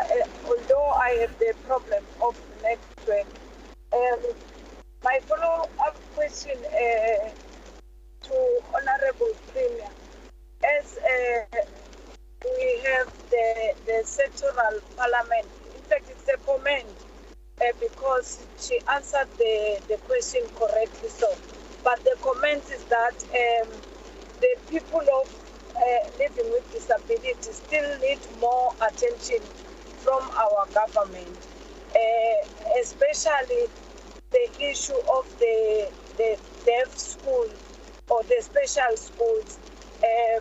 They say they want Premier herself to attend their issues, not everyone, because since we've started the parliamentary, the sectoral parliament, they never meet Honourable Premier. So they've requested that in the next sectoral parliament or at any given time, Premier can just invite them, and then they want to tell Premier herself. Honourable Premier. No, thank you very much for the comment. I think we remain committed to the engagement with the people with disabilities, and I must indicate that I do have engagements with them. And one of the requests that they made, as you would recall, that mandate was conferred to the Department of Social Development. It has, as a result of their request, wanted to relocate to the Office of the Premier, working directly with the Office of the Premier. They then requested that we transfer that mandate to the department, to the Office of the Premier. which have already acceded to as we speak. The processes of transfers were already way underway. They have been signed off by the department. We have now incorporated that mandate within the unit in the office of the Premier. However, I agree that maybe in one of the sectoral meetings that are being arranged by the legislature, it would indeed be nice and it would be a pleasure for me to come and interface and engage with them. I was listening to the members, one of the members, Member Nzako, she was singing, you could hear the voice resonating very well from the articulation that she had, that, how passionate and how elaborative and how attentive members have been listening to the matters that were raised by them. And that touched me quite a lot, to say that all of us, we've got the responsibility to join hands in making sure that we assist them and also create a conducive environment for them, be it within our complexes, in our school facilities, and make sure that we proceed with the construction of the deaf school within the province, so that we create a conducive environment for them. At least they see themselves as equal as all of us, because disability should not define and limit their potential. It is incumbent upon of us to make sure that we raise the flag very high for them and enable them to unleash their full potential with the support of government, with the support of communities and family members, as the Honourable Member has cited a very personal situation that he's confronted with back home. And then it then says to us, we all have the responsibility, we all have a role to play, and therefore let us play with our role in making sure that we build our communities to be communities that see each other as equals. I thank you, Honourable Speaker.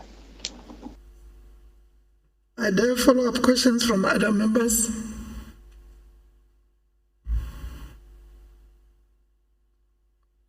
Can the Honourable Premier proceed to the next question from Honourable Weber? Thank you very much, Honourable Speaker. The next question is from Honourable Weber. It reads, it has come to the attention of the Freedom Front Plus that the Mayor of Mkonda, Mr. Vusi Mota, is actually now the former mayor, will once again stand to be elected as mayor of the municipality in August this year. The FF Plus inquired with the Office of the Premier about why a lifestyle audit could not be conducted on Mr. Mota. And the reply we received was that the audit could not be conducted, but no reason was provided. The massive mismanagement and consequences of this mismanagement in this municipality is not hidden from the public eye, and we request once again from the Honourable Premier to conduct lifestyle audits on all members of the Executive Mayoral Committee of Mkondo and to make the results of the audit known as soon as possible. In light of the above, please answer the following questions. The first question, can the Honourable Premier provide reasons why the repeated requests for the lifestyle audit of Mr. Mota, the Mayor of Mkondo, have been denied? In response, we have consistently stated the commitment of this sixth provincial administration to good governance and the eradication of corruption in all its forms. The undertaking of lifestyle audits has always been viewed as one of the tools in our strategies to build a capable and ethical developmental state. Unfortunately, the term of the office of the then Mayor of Mkondo, Mr. Mota, has come to an end before we had finalized the processing of the lifestyle audit through the proper channels. However, we are pleased to note that the Minister of Public Service and Administration has recently approved the guide to implement lifestyle audits in the public service, which makes it compulsory for national and provincial departments as well as government components to conduct lifestyle audits. If the Honourable Member has information and evidence of improper conduct or and or corruption by the former mayor or any public official for that matter, the member knows what to do. As a responsible citizen of this province, he must go and report such conduct to law enforcement agencies. Question 2. How many lifestyle audits has the Office of the Premier conducted since the Premier first promised to increase the lifestyle audits to root out corruption in a State of the Province address speech in 2019? As indicated, Madam Speaker, previously, the guide to the implementation of the lifestyle audits in the public service has only been adopted by the national government. The provincial government is now in a position to implement lifestyle audits in line with the enabling legislation and guidelines. 3, please specify who the individuals were and on whom audits were conducted and what the outcome of these audits were. As I respond, Madam Speaker, lifestyle audits have not been undertaken in light of the reasons given earlier in my response to the first question. 4, how many provincial officials have been asked to step aside due to irregularities in their lifestyle audits since the State of the Province address speech in 2019?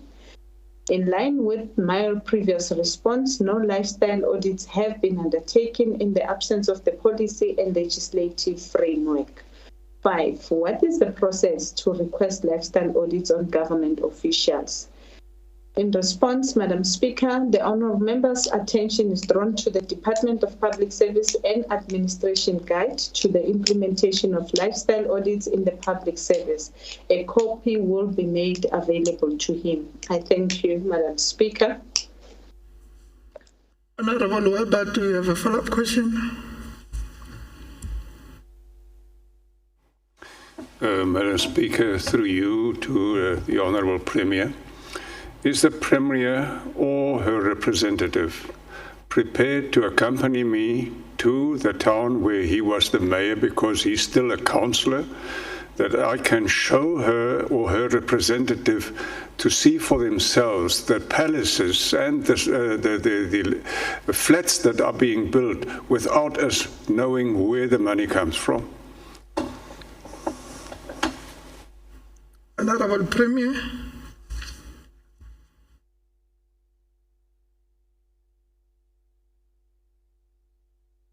Honourable Speaker, as I have responded to the question, it would be prudent for, yes, I agree, he is still the councillor within a municipality, the said municipality, and therefore would request that it would be improper for us to accompany the honourable member to go and do an investigation whilst there are processes and system within government that will have to be undertaken in that particular area. However, if there is any information that could be brought forward, by all means, we are prepared to look at the information, and obviously the law enforcement agencies will also, if there are compelling reasons, will also be brought into to the fore as well to look at the matter. Thank you very much. Are there follow-up questions from other honourable members?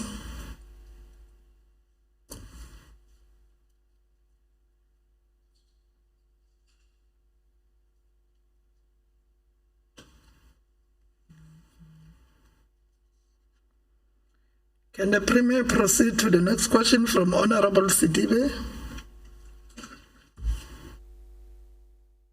Thank you very much, Honourable Speaker. The next question is from Honourable Sidibe. Mpumalanga Province seems to be making headlines week in, week out of reasons that have got nothing to do with the delivery of services to its people but community protests. Recently, the N4 and major intersections around Pinar, Kwanyamazane and Kamagugu were blocked by people who did not identify themselves either as business people or unemployed youth or communities. First question, does the Premier take interest in all these riots and or justifiable protests? In response, yes, I do take a keen interest in the riots because they often result in a destruction of public and private property, which have negative consequences, includes the disruption of legitimate economic and social activities. Thirdly, at times they lead to a baseless loss of lives and results in lifetime injuries whilst disturbing the good relations between the law enforcement officers and members of the public. The riots further deviate the responsibility of SAPS from crime prevention to crowd management. What is the message from the Premier to the affected people? In response, Madam Speaker, I would like to convey my sincere sympathy to the communities that have been affected by the riots and unrest. As the provincial government will continue to implement civic education program to our communities so that they can be peaceful protests as envisaged by our constitution. I would like to encourage people that have issues with government to follow the law when they wish to embark on protests in order to air their grievances in a peaceful and non-disruptive manner. Our doors are always open for consultation in order to achieve an amicable solution.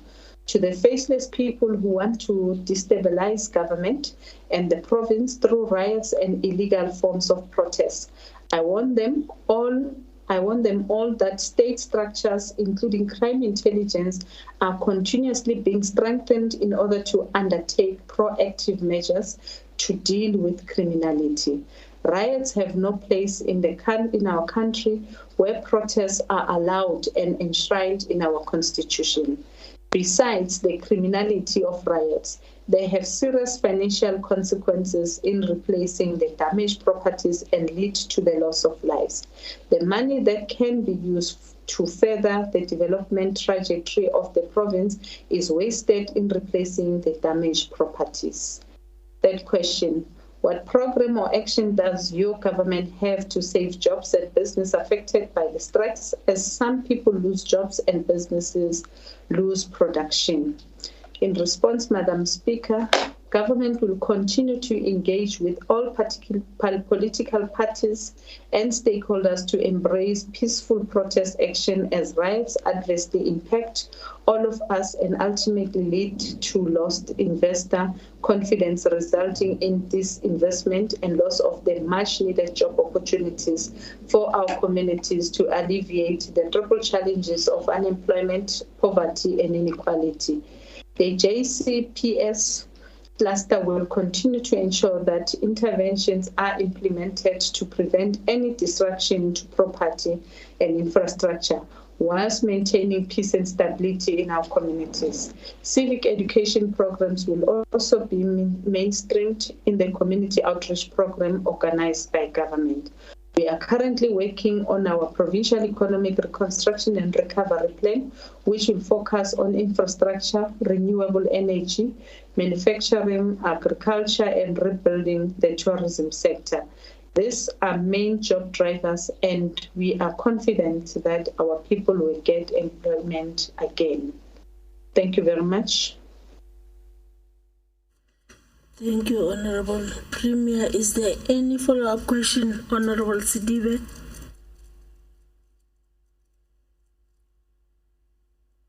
Honorable Sidibe, is there any follow-up question? Is there any follow-up question, honorable members? None. Honorable Premier, you can proceed to the next question of Honorable R.J. Sitole. Thank you very much, Madam Chair of Chairs, and good afternoon to you. With regards to, the question is from Honorable Sitole. It reads that with regards to the lack of special schools and boarding facilities in the Mpumalanga province, can the Honorable Premier indicate the following? How many special needs learners are there in Mpumalanga who are receiving special education provided by the special schools in the province? In response, as at the end of the third term, There are 3,932 learners who are receiving special education provided by special schools across the province. Question 2. How many of the special schools have waiting lists and how many learners are on the waiting list, and what is the waiting period? In response, out of the 18 special schools, only 13 schools have waiting lists. There are 350 learners on the waiting list. The average waiting period is 4 to 6 weeks. Question 3. Can the Honourable Premier state if the provincial government will be building more special schools with boarding facilities to accommodate your special needs learners who are mildly to severely intellectually disabled, and if so, when? In response, Madam Speaker, the provincial government through the Department of Education has an infrastructure delivery plan for special schools which details short-term and long-term goals. This is based on the conditions assessment for all special schools. This plan includes expansion of classrooms, upgrading of existing boarding facilities, and the building of new boarding schools. Question 4. Honourable Premier, is it acceptable that learners at Masinagane Special School live in mobile classrooms and are not provided with proper boarding facilities? Can the Premier state if proper boarding facilities will be built for these learners and by when? In response, Madam Speaker, the learners in Masinagane Special School are currently accommodated in the classrooms. The mobile classrooms are used for teaching and learning. The provincial government, through the Department of Education, through Department of Public Works, Roads and Transport, is currently in the process of converting the classrooms into to be suitable to be used as boarding facilities. In the short term, the classrooms at both Masinagane and Sihoko primary schools are being converted to boarding facilities. The long-term plan is to build boarding facilities on the site behind Masinagane. Planning and design are earmarked for completion in 2022-2023 financial year. Operationalization will be in the outer years. 5. Can the Honourable Premier confirm what is the current progress for the school for the deaf and blind learners? And can the Premier provide the details of the property it will be built on? We can confirm, Madam Speaker, that the site has been identified at Emalahleni and a pre-feasibility study has been conducted by the engineers and town planners of the Department of Education. The report confirms that the site has potential in line with the infrastructure norms and standards for public infrastructure. The provincial government is currently awaiting release of the land so that it can conduct the feasibility and other related studies to inform the design and implementation of the project. The identified property is of portion 7 of the farm, Leopold 283 JS at Emalahleni. However, given the various ongoing consultation, we can only firmly state for honourable members that the process to acquire a suitable site in order to conclude feasibility study, planning and design to construct the school for the deaf in 2022-23 financial year is currently underway, and the necessary communication will unfold when deemed appropriate. Thank you very much, Honourable Speaker.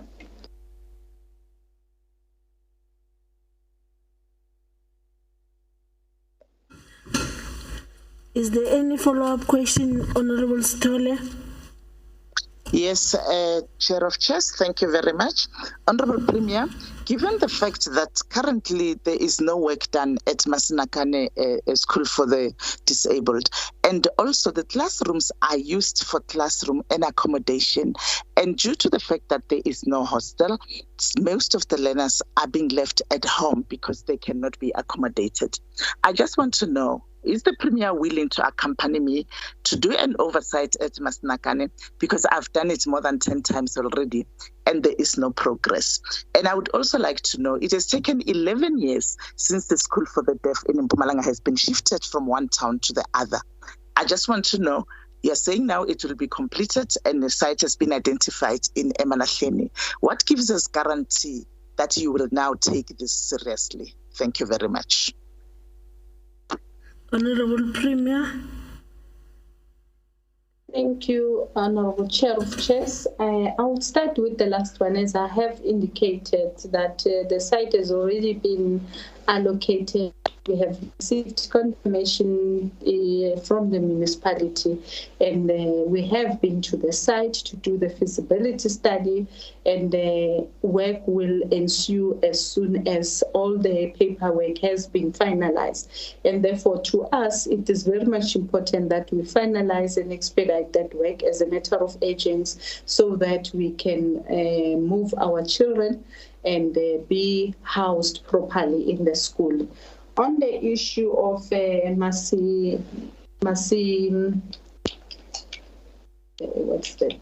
that name now? Masnagane. I would request that honorable member, by all means, through the office of the Speaker, you may send a request, of which would lately go with the portfolio committee to have a look at that school, and so that we can make a determination and address the matter as it is contained. Thank you very much, Madam Speaker. Are there follow-up questions from other honorable members?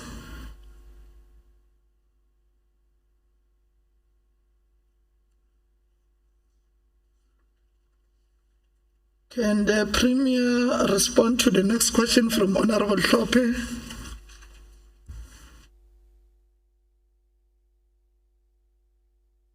Thank you very much, Honorable Speaker. The next question is from Honorable Hlophe. Manyaleti Game Reserve is one of the attractive centers for tourism in the province.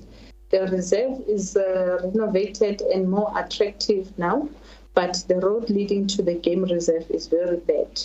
1. Is the Honourable Premier aware of the situation as mentioned above? If yes, what plans are there to remedy the situation? Madam Speaker, I am aware of the poor road condition and the investment made by government to renovate the facilities at Manyaleti Game Reserve. The current plans to improve the road condition leading to the game reserve include pothole patching currently underway, as well as the rehabilitation of the road from Akenhoek towards Tlubugani. We'll also carry out routine maintenance of the road, which will include the cleaning of the road reserve, clearing of vegetation alongside the road, cleaning of drains, repair of road signs and road markings. Question 2. Are there any plans in place to repair the damaged road from Akenhoek to Manyaleti Game Reserve? If yes, what plans are those? Yes, Madam Speaker, there are plans to, over time, improve the entire road corridor from Akenhoek to Manyaleti Game Reserve. The first stage of the plan is the current rehabilitation of the road section from Akenhoek towards Tlubugani, which is about 11.89 kilometers. 3. Can the Honourable Premier give time frames on when is this road going to be repaired? In response, Madam Speaker, the provincial government, through the Department of Public Works, Roads and Transport, will prioritize the road along with other tourism routes and subject to budget availability. The west sections will receive attention during the medium-term expenditure framework period by way of pothole patching and resealing or light rehabilitation. I thank you. Honorable Hlophe, do you have a follow-up question? Are there follow-up questions from other honorable members?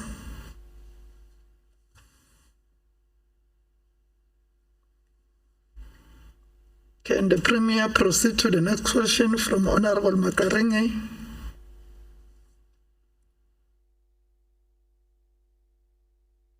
Next question, Honorable Speaker, is from Honorable Makarenge, the Deputy Chief Whip of the ruling party. Honorable Premier, You have progressively been on roadshow on service delivery challenges facing certain municipalities of the province. What are some of the major service delivery challenges you have met and your interventions made? In response, Madam Speaker, there are a number of challenges affecting our municipalities, which include storm damaged infrastructure, sewer spillages, poor outages due to poor maintenance of infrastructure, and water shortages in some municipalities, amongst others. Through COCTA, we are intervening in Ligwa sewer villages around the Sakile area. We are also assisting to address challenges in the standard water treatment works. We are also attending to the blocked sewage in Coromandel within Tabachwe municipality. In the current financial year, a total of 2 billion has been set aside from the various grants, which include MIG, RBIG, WSIG, and IUDG, to implement water and sanitation infrastructure. The Department of Water and Sanitation has also been requested to consider increasing budget allocations through the WSIG and RBIG to municipalities, particularly towards the upgrading of water and sanitation infrastructure. Following the recent heavy rains brought forth by the tropical storm Eloise, we have begun implementing the rehabilitation of damaged infrastructure. Significant progress has been achieved, particularly on the road infrastructure, and work continues in the reconstruction of the Kanyamazane-Tegwane Bridge. Question 2. In Steve Tshwete, when you made a visit, a matter of communities being overcharged for municipal rates and taxes was raised. What was your intervention regarding this matter in Steve Tshwete? As I respond, Madam Speaker, with regard to the rates and taxes, the municipality was instructed to review all processes to ensure integrity of the budget while ensuring that the needs of the communities are addressed within the ambit of the law. The tariff increases and the impact of the increases on the consumer's account were presented and discussed with the relevant stakeholders. Provincial Treasury's assessment indicated that the municipal tariff increase from the 2021-22 financial year was done in line with the national budget benchmark and in line with the CPI of 3.9%. The provincial administration resolved that the municipality must further be supported by provincial and national treasury by analyzing the tariff structures for the 2022-23 budget cycle in ensuring that the increases are within the budget benchmarks as provided by national treasury, considering the CPI and other inflation rates. We have also written to National Treasury requesting assistance and advice on the Steve Tshwete 2021-22 municipal budget. A response was provided by National Treasury confirming that the municipality tariffs was within the guidelines provided in the MFMA circular number 108 and are justifiable. Question 3. Some municipalities in the province like Governbegi, Mkondo and Tabachwe still suffer electricity rationalization due to ESCOM debt. What is the role of the provincial government in addressing this situation?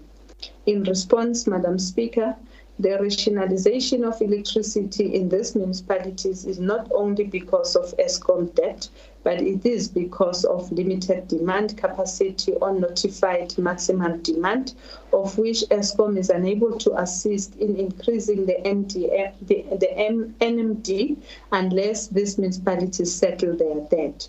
The provincial government has intervened in Governbegi and Tabachwe through the implementation of the financial recovery plan to assist these municipalities to improve their financial management, including revenue collection. The Mkondo municipality is supported with programs to improve revenue collection. The provincial government, through the Department of COCTA, jointly with Provincial Treasury, is supporting with mediation between ESCOM and these municipalities, particularly on the issue of repayment of debt. The province has also intervened through numerous engagement with NERSA to consider the cost of supply that remains unapproved as submitted by the Tabachwe municipality, resulting in NERSA committing to conclude on the matter by end of November 2021. In addition, the partnership with DBSA is contributing positively to municipalities through the implementation of revenue enhancement programs aimed at enhancing revenue collection to enable municipalities to service their ESCOM debt. Madam Speaker, the COVID-19 pandemic has contributed to the high number of job losses, resulting in the inability of most households being unable to service their municipal accounts. As a consequence, municipalities struggle to service their debts. I thank you very much. Honorable Mataranya, do you have a follow-up question?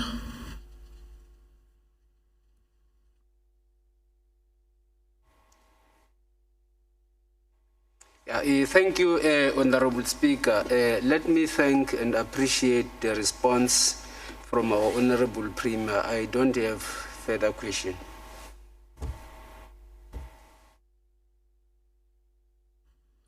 Are there follow-up questions from other honorable members?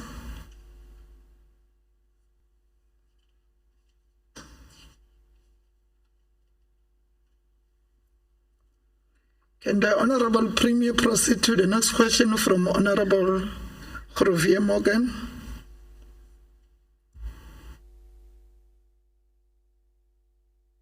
Thank you very much, Honorable Speaker. The next question is from Honorable Hiv Morgan. It reads that in the State of the Province address for 2021, the Honorable Premier stated that, as I have indicated in last year's State of the Province address, each department shall continue to ring-fence 2% of their total budgets for maintenance of existing infrastructure. Can the Honorable Premier indicate the following? 1, given a budget of just over 53,576,427,000 rand for the 2021-2022 financial year, the above-mentioned 2% would mean that the province will ring-fence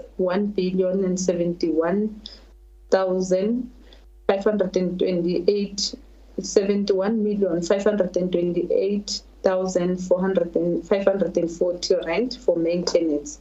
In a province with huge infrastructure backlogs, will it be possible for the department to increase the amount of money which is ring-fenced for maintenance of such infrastructure? In response, Madam Speaker, under the current financial and budget constraints, it will be difficult to increase the amount of money ring-fenced for maintenance, but the matter is receiving constant attention, and the ultimate goal is to ring-fence adequate funding towards the maintenance of infrastructure. Question 2, how much will it cost the provincial government to upgrade all municipalities' water and sewer infrastructure? In response, according to the Department of Water and Sanitation, an estimated 12 billion is required for water infrastructure and 4 billion is required for sanitation infrastructure across the province. Question 3, what is the Mpumalanga's government's view on working with the private sector in public-private partnership to help deal with the dilapidating and aging water infrastructure, which often leaves communities without water for weeks? In response, the provincial government is committed on working with the private sector to deal with the dilapidating and aging infrastructure. In showing this commitment, the province, through the Department of COGTA, has partnered with the Department of the Development Bank of Southern Africa, resulting in the establishment of the Provincial Project Management Unit. A lot of work is in progress to support municipalities with infrastructure master planning and asset care programs, amongst others. Recently, the provincial government has been approached by the Public-Private Growth Initiative, a privately funded NGO, to assist the municipal Mpumalanga provincial government in accelerating the involvement of the private sector for partnership and funding of catalytic projects. We are exploring all avenues to ensure private sector partnership in developing infrastructure within the province. Furthermore, the district development model, as championed by His Excellency the President of the Republic, encourages the participation of the private sector in service delivery programs. As the implementation of the DDM-1 plans has begun, we will have more public-private partnerships concluded and implemented across the 3 district municipalities.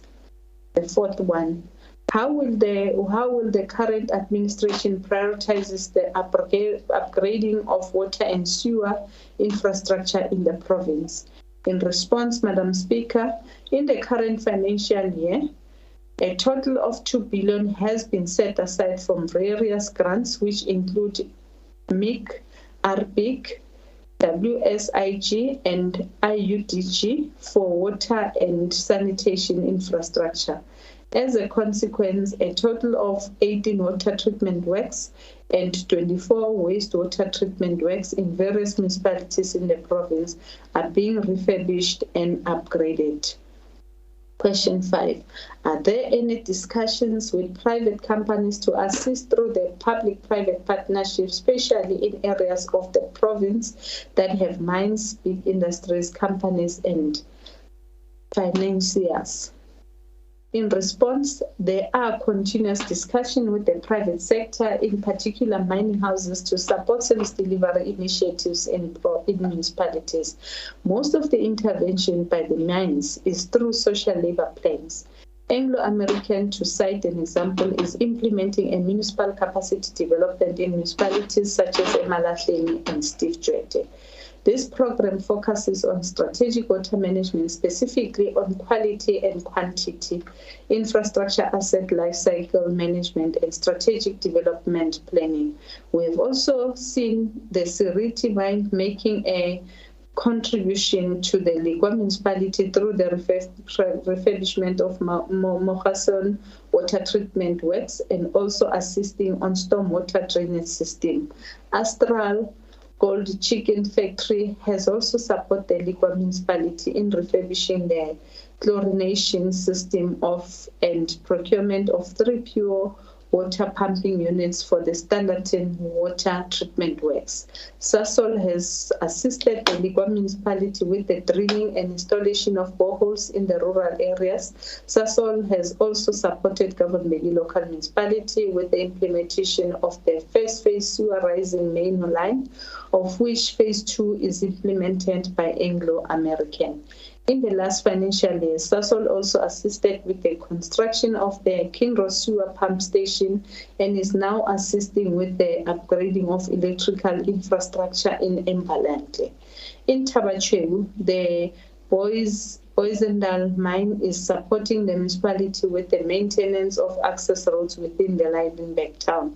Madam Speaker, we are committed to continue engaging the private sector to ensure that they too support government on service delivery as part of their social responsibility. I thank you. Honorable Javier Morgan, do you have a follow-up question? Thank you, Honorable Speaker. I am covered by the response. Thank you.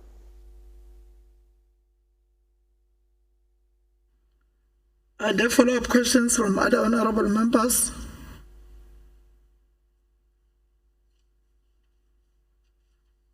Can the Honorable Premier proceed to the next question from Honorable Mlombo? Thank you very much, Honorable Speaker. The next question is from Honorable Mlambo. It reads thus: border security has been a cause for concern within our province, especially our neighboring Eswatini. The Kingdom of Eswatini is experiencing serious unrest as a result of political instability, and that has resulted in a number of casualties. Question 1. As a province, what measures have we implemented in order to ensure that our security is not compromised? As I respond, Madam Speaker, let me start off by conveying my condolences to the Emaswati who have lost their lives in the protests that have been taking place in their country. I must indicate that it is our wish as the government of the Republic of South Africa that the political situation be speedily resolved so that it does not stabilize the country, as it will not have a negative impact to our country, and in particular our province. The security of the country is a national competence, and the South African National Defence is responsible for ensuring security of the borderline, and the South African Police Service is responsible for law enforcement in the port of entries in collaboration with all role players. The National Joint and Operational Structure is monitoring any developments that might impact on the country. Respecting the sovereignty of the Kingdom of Eswatini, His Excellency the President Cyril Ramaphosa and his presidential envoy, Honorable J.T. Radebe, have been to the Kingdom of Eswatini to listen to all the parties and encourage a peaceful dialogue. Question 2. Have our health facilities in the province experienced an influx of people of Eswatini seeking emergency medical attention? In response, Madam Speaker, we have no record of any patients from the Kingdom of Eswatini attended by our medical personnel in any of our healthcare facilities. Question 3, what role is our province playing in calming the volatile situation in Eswatini? In response, Madam Speaker, the issue is inter-country relations. Inter-country relation is a national competence. As such, the matter is being attended to by the Presidency and the Department of International Relations and Cooperation. Thank you very much, Madam Speaker. Honorable Mlombo, do you have a follow-up question? Honorable Speaker, thank you very much. The Honorable Premier has responded very well to the question. Thank you very much. I don't have a follow-up. Thank you. Are there follow-up questions from other honorable members?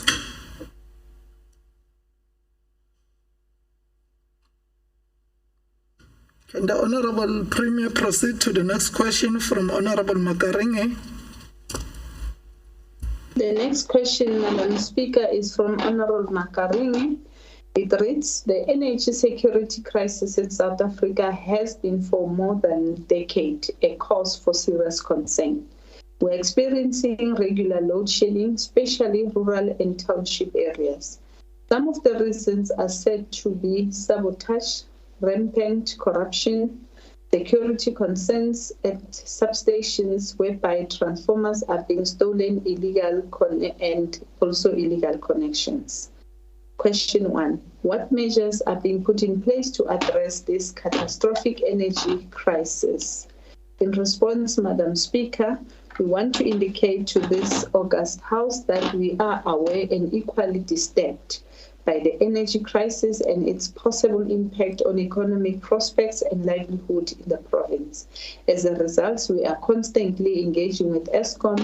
Our cooperation with Eskom is informed by the need to address the energy crisis in a way that will contribute to improved and reliable electricity supply through reduced electricity theft, reduced public safety incidents and fatalities, better credit control, energy savings, improved power outages, and reduced overloading of transformers. Allow me to also elaborate on provincial interventions as seen, for example, in our partnership with DBSA that is rolling out programs in municipalities such as asset care, master planning, revenue enhancement, spatial reconstruction, and project preparation to improve planning and infrastructure development. The asset care program will assist municipalities in improving the maintenance of the electricity infrastructure and the timeous replacement of the equipment if the lifespan is reached. The municipalities that are being assisted on this program are Tabachelu, Emalahleni, Govenbeki, and Lekwa. Municipalities such as Dipaliseng, Sugalekwa, Chief Albert Litule, and Gomazi have recently been supported through the Provincial Project Management Unit to submit application for support to DBSA on the same program.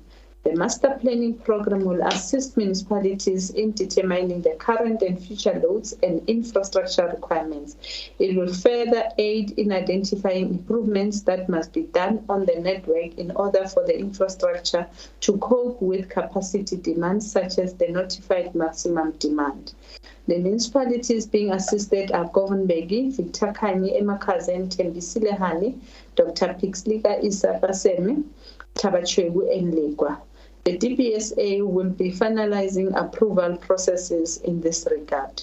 The Revenue Enhancement Program will assist municipalities to improve on revenue collection, to service their ESCOM debt, and also to use the revenue to effectively operate and maintain electricity infrastructure. The revenue enhancement includes data cleansing, tariff review, metering, auditing, indigent management policies and SOPs, sub-projects and revenue improvement plans. The municipalities being assisted through this DPSA program are Tabachwebu, Msuga Legwa, Emalahleni, City of Mbombela, Governbegi, Legwa, and Victor Kanye. It is important, Madam Speaker, that our revenue enhancement, there is work currently being rolled out by the Provincial Treasury, supported by COPTA in municipalities where the intervention of financial recovery plan is implemented. The project preparation program allows municipalities to conduct pre-feasibility and feasibility studies on projects that can augment the supply of electricity by municipalities. This program also includes exploring alternative energy given the challenges of electricity supply by municipalities. Through COPTA, we have encouraged municipalities to enforce bylaws to curb illegal connections.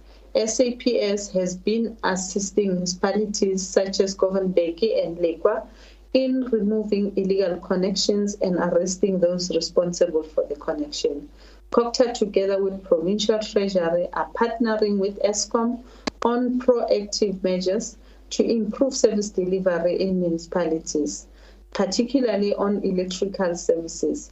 This partnership aims to assist municipalities in collecting revenue from customers, which is needed to service ESCOM debt. Key areas implemented through the partnership includes assisting in network normalization and smart metering, improved processes and systems, and awareness aimed at cultivating the culture of payment. This work has started in Tabachwebu, although there remains challenges between ESCOM and Tabachwebu, which are being addressed. Question 2. Why is the regular load shedding being experienced mostly by township and rural areas and not cities or urban areas? In response, Madam Speaker, we want to indicate that we sympathize with all the people of the province who are affected by load shedding, especially given its often disruptive and undesirable nature. However, we are also aware that the fundamental requirement for load shedding in terms of the regulation of ESCOM's supply condition are that it is done equitably across all customers and without discrimination. This load shedding affects not only cities and towns, but also township, farms, and rural areas. The whole country is affected in equal measures. On the other hand, there is also internal load shedding within municipalities that is due to exceeding the notified maximum demand, and power cuts due to overloading, theft, and vandalism. This has been experienced in municipalities such as Legwa, Emalahleni, Msuga Legwa, and Governbegi, amongst others. These municipalities will most likely implement load management whenever the loads exceed the notified maximum demand, and sometime implement load reduction. Madam Speaker, it is important to note that the power cuts are not due to load shedding, but due to network failure, resulting either from lack of maintenance or theft and vandalism of the infrastructure. The infrastructure in most townships and rural areas within municipalities is aged and not well maintained. Hence, it is prone to failure. It has become evident that municipalities are not fully maintaining infrastructure, which contributes to power outages. Hence, the intervention by COGTA through its partnership with DBSA to implement the asset care program as indicated earlier. Lastly, Madam Speaker, most municipalities that owe ESCOM, such as Malahleni, Makhazeni, Tabachewu, Governbeki, Ligwa, and Kondo, have electricity capacity demand that exceeds their NDM capacity. Unfortunately, ESCOM is unable to assist in increasing their NDM capacities unless these municipalities settle their accounts. Consequently, there is an implementation of internal load shedding whenever the demand exceeds the NMD. COGTA and Provincial Treasury have been engaging ESCOM to assist in increasing NMD capacities for municipalities that are being honoring their repayment plans. Question 3. What measures are being put in place to beef up security at substations, especially by doing away with private security since they are failing? Madam Speaker, municipalities do utilize the services of private companies to provide security. In most of these municipalities, the security service is provided 24/7. It is important, therefore, to note, for instance, that municipalities such as Tabachewu, Victor Khanye, and Malahleni do not have the service of private security companies in some of their substations due to budget limitations. We have cautioned municipalities to take action against security service providers who are failing on their contractual obligations, particularly where theft and vandalism was evident. In the interim, we have recommended to municipalities the following for implementation to improve security of substation: provide tamper-proof doors, provide alarm system and access control, high security fencing, security lighting, employ internal guards to guard 24/7, and construct guardhouse, complete with water, electricity, and sanitation for bigger substation. Question 4. What measures are being put in place to address illegal connection? Illegal connections are rife in most municipalities, particularly in those municipalities that owe ESCOM. The exponential increase in informal settlement as a consequence of land invasion across the province has contributed to this challenge of illegal connections. Municipalities were previously directed to adopt electricity bylaw to aid in addressing legal and illegal connections. More efforts are being made by municipalities to enforce these bylaws, as indicated earlier, that SAPS had provided support to Governbeki municipality during an operation for the removal of illegal connections. Municipalities have also been directed to constantly undertake electricity meter audits so as to identify illegal connection. We have been promoting the installation of vandal-proof metering kiosks and in areas where illegal connection is a challenge. The Governbeki municipality has begun the implementation in Mbalante to prevent tampering.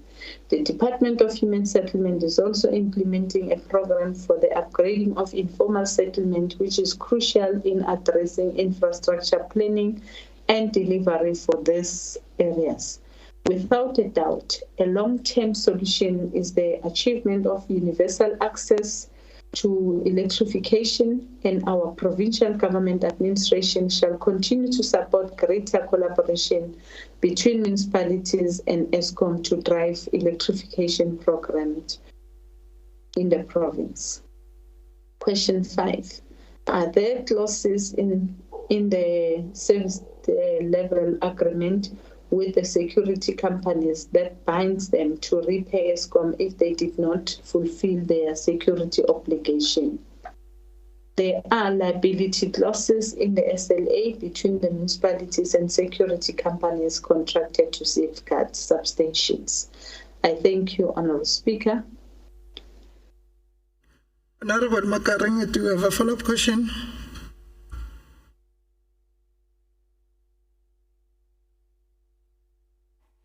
Thank you once more, Honourable Speaker. The Honourable Premier has responded to all the questions. and I'm happy with the response.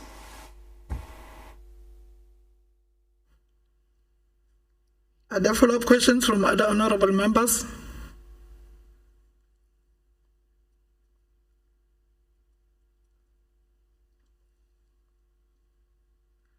Can the Premier respond to the next question from Honorable Khrovla?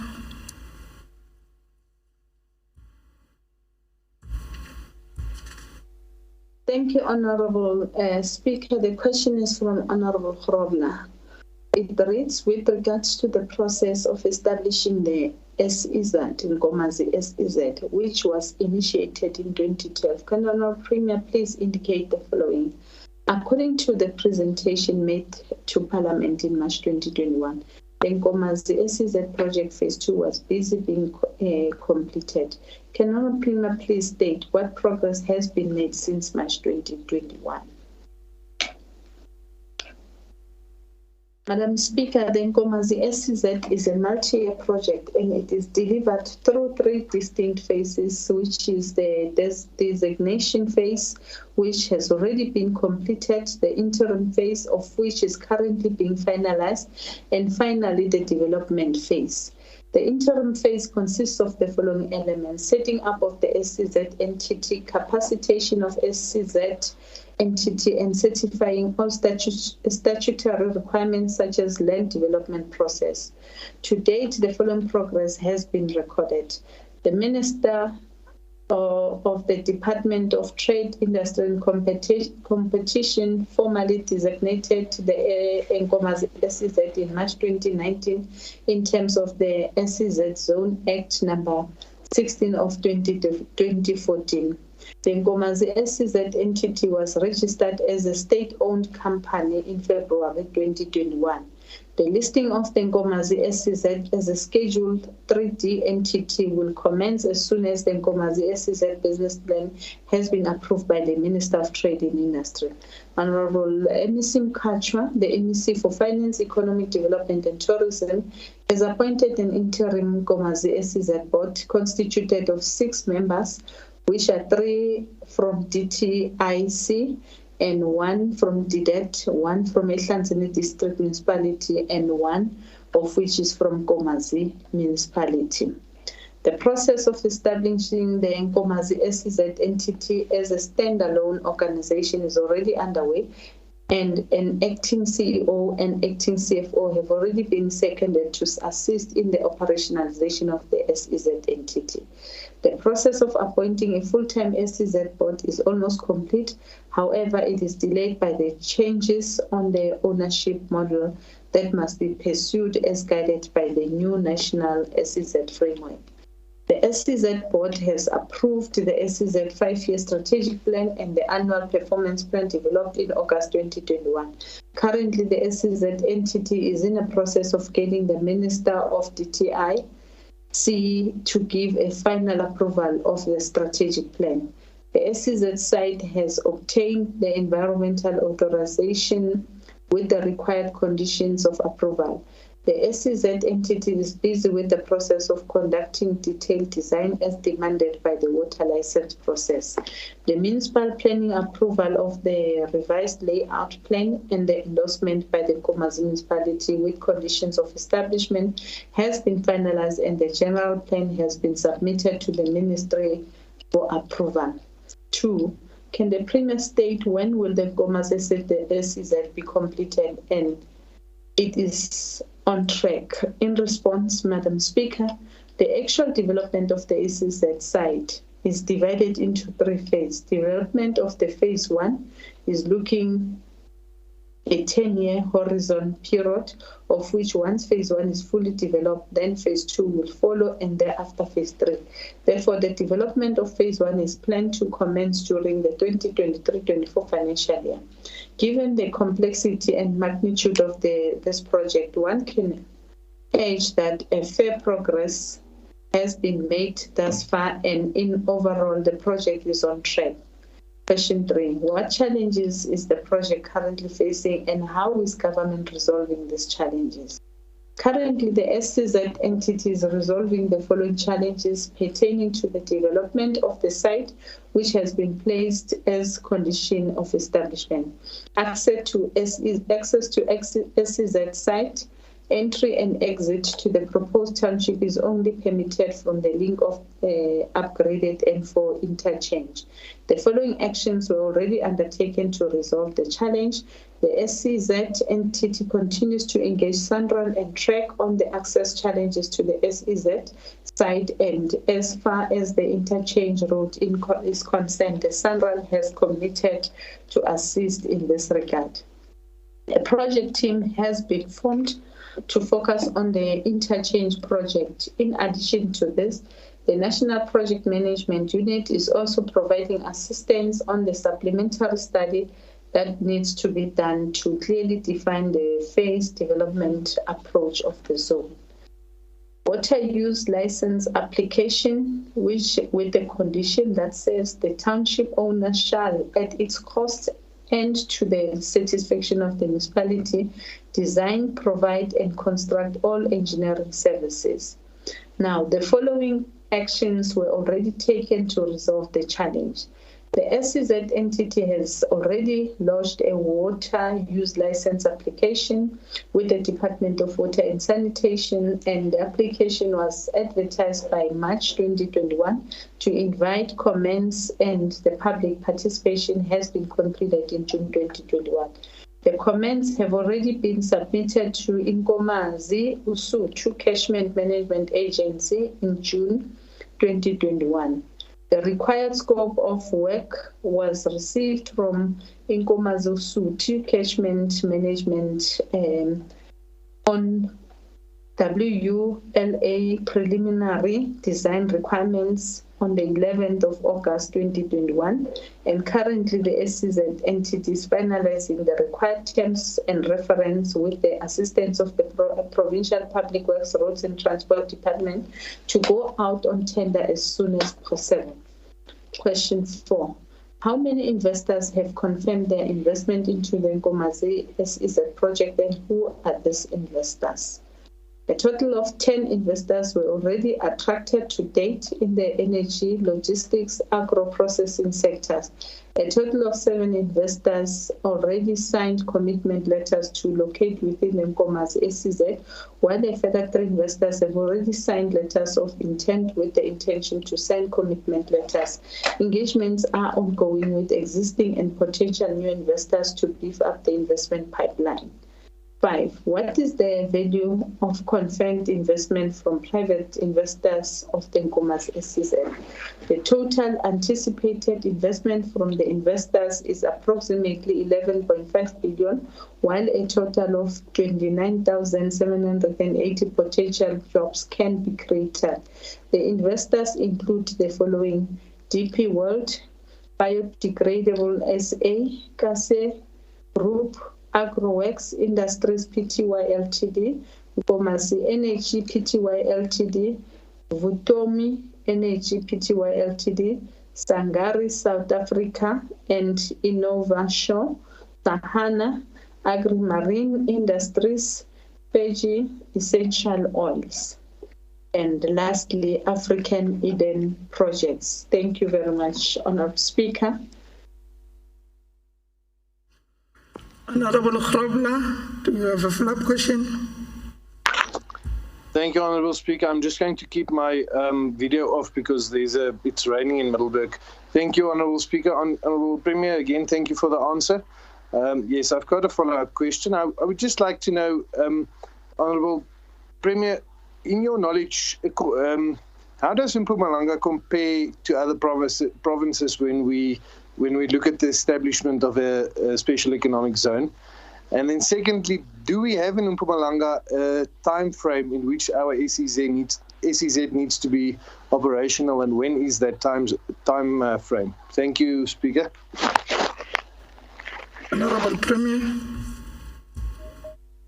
I think, Honourable Speaker, through you, the first question that has been asked by honourable member, in fact even the second one, it's quite an unprecedented situation whereby this project of this nature, it's one of its first kind within the province, and as a result of that, it comes with the learnings and adherence.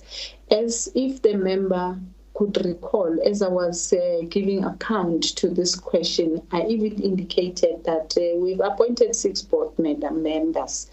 Out of those 6 board members, 3 of them are from DTIC. We allowed them space precisely to bring in the extensive knowledge and experience and ensuring that they assist us with the adherence to all the regulations and legislations that will then guide the establishment of this SEZ, and also to make sure that we go through all the processes, nothing has been left out, and we are doing it by the latter right up to the end of the project.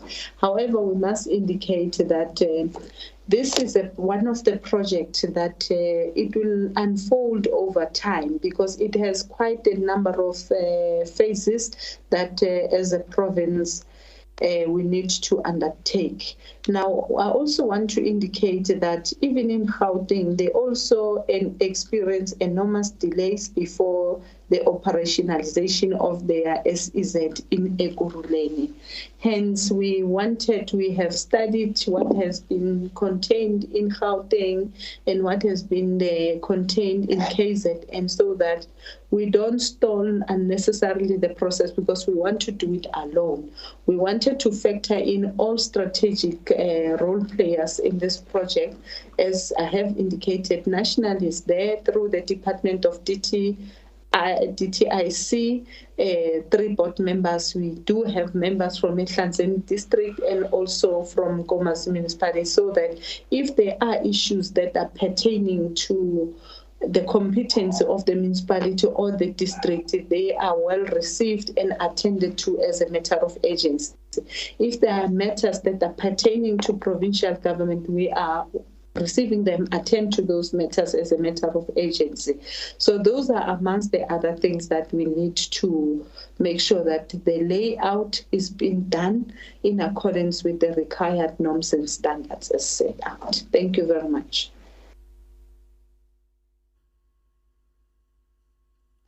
Are there follow-up questions from other honorable members?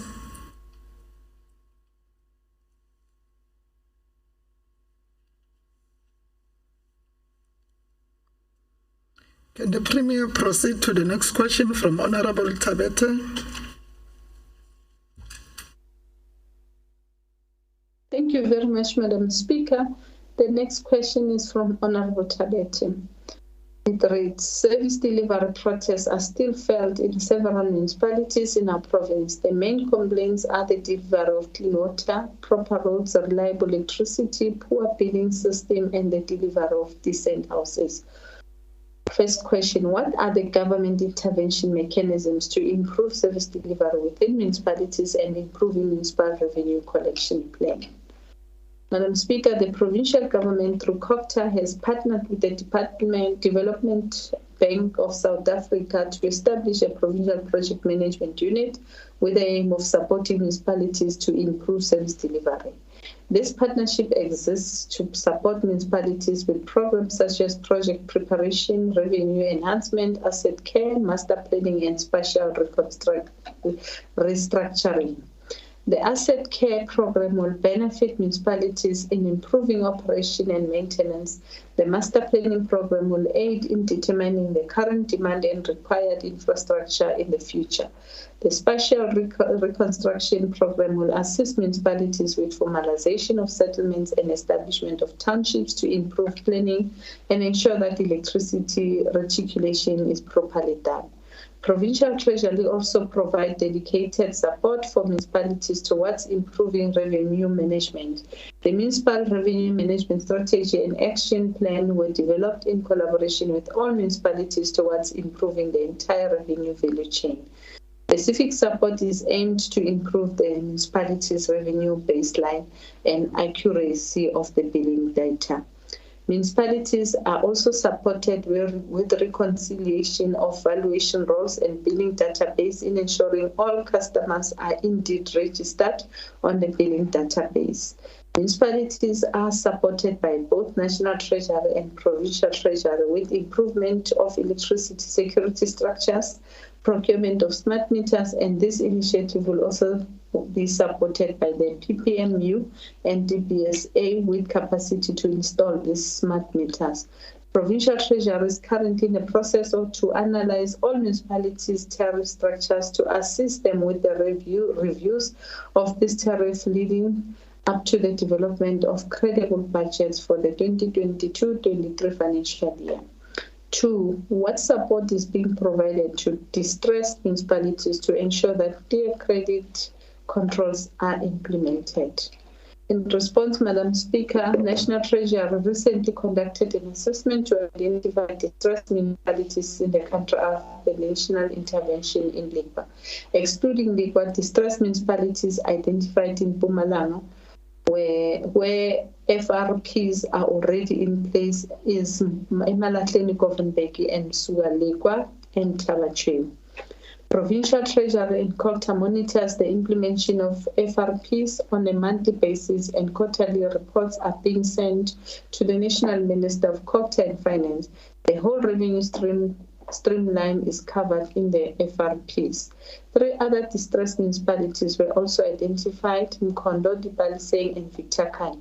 We are currently developing financial recovery plans for those 3 municipalities. Question 3. What measures are there in place to ensure an immediate delivery of clean water to all areas and putting in place accurate and credible billing system, including the installation of meters for water and electricity? In response, Madam Speaker, in ensuring the delivery of clean water, a total of 18 water treatment works are being refurbished and upgraded across the municipalities. District municipalities are also supporting local municipalities to undertake water sample as an effort to monitor the quality of water consumed by communities. Municipalities have also been encouraged to recruit qualified plant controllers to ensure effective operation of water treatment works. Municipalities are also supported by both National Treasury and Provincial Treasury with improvement of electricity security structures, procurement of smart meters, and this initiative is also supported by the PPMU and DBSA with capacity to install these smart meters. Question 4. What plans are there in place to accelerate the delivery of houses to the deserving people in the province? Madam Speaker, over the past 3 years, the department has completed 19,565 out of the target of 18,724 low-cost houses, which is around 134% overachievement. In the current financial year, a total of 1,774 houses have been completed as at October 2021. The department is also on track to complete the 2,890 houses planned for the 2021-22 financial year. It is not noteworthy to mention the recent directive from the National Department of Human Settlement, which seeks to downscale on the delivery of low-cost houses in favor of service sites to be released to beneficiaries to encourage self-build. This is applicable to new settlements and also on the focus on upgrading and of existing informal settlement. The release of service stands will be coupled by a need for local municipalities to shift to the prioritization of provision of bulk infrastructure to support the provision of basic services. This requires integrated planning between the local and provincial government that is also being advanced through the district development model. To fast-track service delivery, the department has planned to deliver a total of 7,355 sites, and the National Department has set aside an upgrading of informal settlement grant to upscale the number of service sites. Thank you very much, Honourable Speaker. Honourable Tabata, do you have a follow-up question? No, Honorable Speaker, it's just a comment. I think Premier has responded very well. Just I want to caution Honorable Premier to make sure through the relevant department that they speed up the process, because this process has caused a lot of toys. If you remember, Honorable Premier, at Middelburg recently, before just we go to election, there were a lot of toy just because of the billing system. And on the issue of the houses for the RPP houses for disabled people, they've said when the councillors identify the beneficiaries, they don't recognize them. So they request the Office of the Premier every time to have when there's allocation of houses, they must get a special attention through the desk of the Office of the Premier of people living with disability, so that they will make sure that definitely they will get the house, but they get frustrated in their constituencies. Thank you very much, Honorable Premier. Honorable Premier. No, thank you very much, Honorable Speaker. I think on the issue of disabilities, that is non-negotiable. It is a priority, government's priority, to allocate them with houses, those who are qualifying. And we can't have two separate processes, the one that is being run from the municipal and the other one being run from the Office of the Premier. How the process works, the municipality has the housing unit where they will identify and get all the beneficiaries, qualifying beneficiaries registered there. Of course, with the priority being given with people with disabilities. And therefore, would urge them to go and register them, and perhaps maybe the municipality will encourage them to have a separate register where they keep them, so that we can monitor that out of 10, if I may cite an example, how many have they already been allocated? How many of them are they still on the waiting list? And what is the lead time for the delivery of service? I think that we can do, but for us to take the mandate from the municipality and bring it down to the Office of the Premier, I don't think that would be feasible, because we are building according to the needs analysis of the municipality.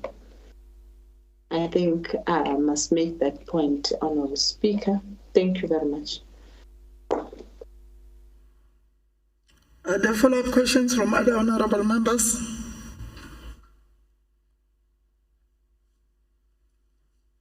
Can the Honourable Premier proceed to the next question from Honourable Hiv Morgan? No, thank you very much, Honourable Speaker. The question is from Honourable Hiv Morgan. With regards to the DA's motion without notice on calling for the Premier to appoint the Children's Commissioner from Mpumalanga, which was adopted by the House on the 27th of August, can the Honourable Premier indicate the following? Has the Premier's office started with the process of putting together the plan to appoint the Children's Commission in Mpumalanga? Honourable Speaker, the response is yes. We have started with the process of developing plans to appoint the Children's Commissioner in the Mpumalanga province. We are assessing various options while considering the legislative framework as well as the budgetary implication. If so, can the Premier state what has been done so far, and if not, explain what challenges is there in the Premier's office facing in appointing the Children Commissioner? Madam Speaker, at this stage, I am happy to indicate that work is still at an investigative, conceptual phase, where consideration is being given in establishing the Office of the Mpumalanga Children's Commissioner by means of the Provincial Act, which will ensure that the said commissioner will exercise and perform its powers and function, including investigation and reporting, in a strictly regulated manner.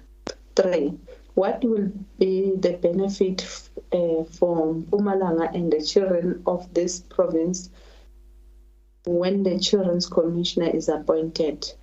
The Children's Commissioner will ensure that the rights and the interests of all children in the province are adequately safeguarded, protected and advanced by means of a dedicated team supporting the Mpumalanga Children's Commissioner. 4.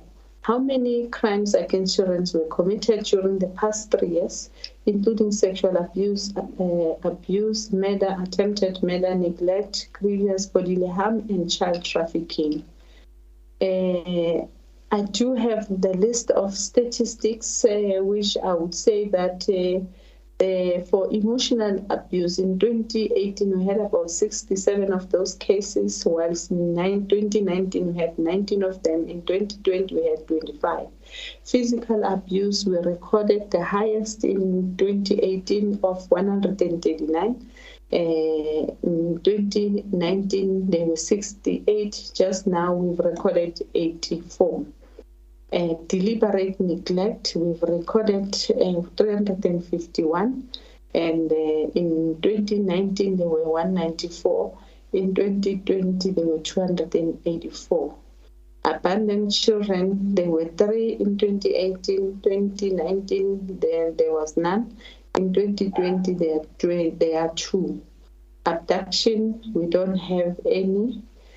Sexual abuse, we had 300 in 2018, 2019, 258, in 2020, 286. In total, Honourable Speaker, for 2018 combined, we had 860 cases. For 2019 combined, 536.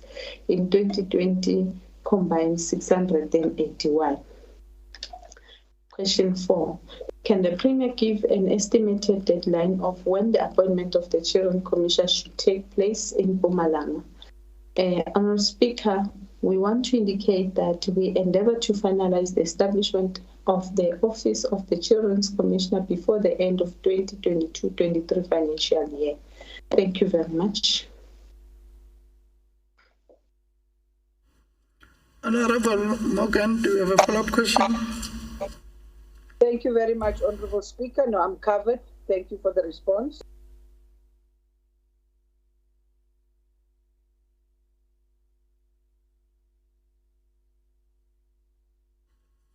Are there follow-up questions from other honourable members? Can the Premier proceed to the last question from Honourable Sithole? Honourable Speaker, the last question is from Honourable Sithole. It reads, with regards to the irregular payment made to Mid-East Investment over 9 million in the 2018-2019 financial year to construct a statue of Mandela outside the legislature, can the Honourable Premier indicate the following? Has the Premier's office investigated the irregular payment made by to Mid-East Investment? If so, when? What was the outcome? Copy of said report? If not, why?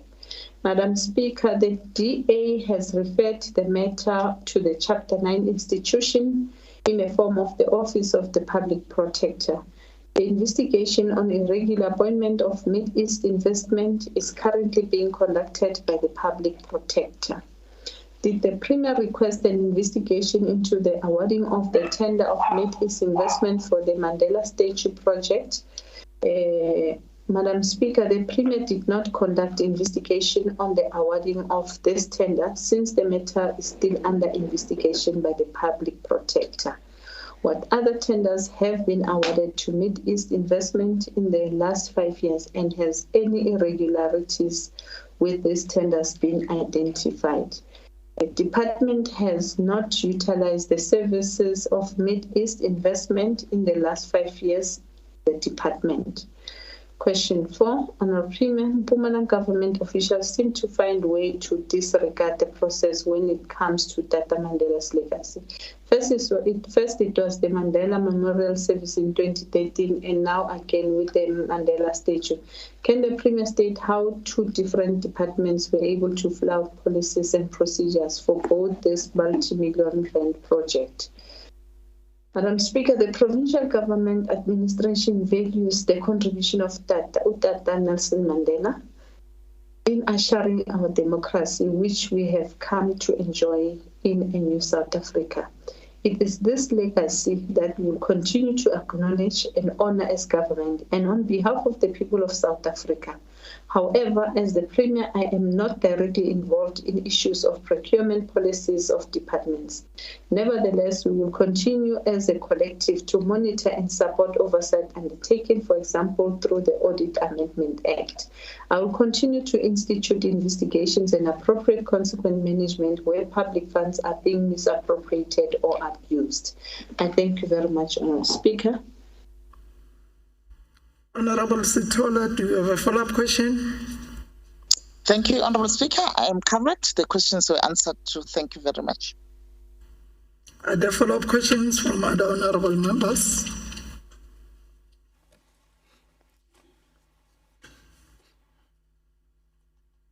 Thank you, Honourable Premier. We have exhausted all the questions for today. Thank you very much, Honourable Premier, for appearing before this House. Oral questions are a mechanism that honourable members of the legislature utilize to hold the executive accountable. The Secretary shall read the fourth order of the day.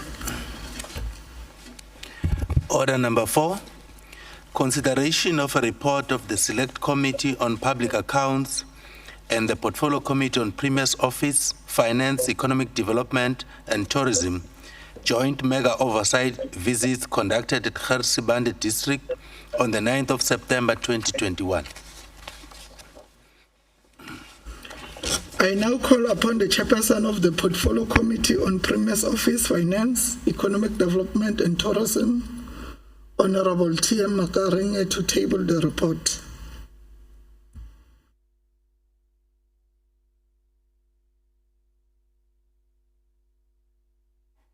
Thank you, Honourable Speaker. On behalf of the Portfolio Committee on Premier's Office, Finance, Economic Development and Tourism, I table the report to this House for consideration.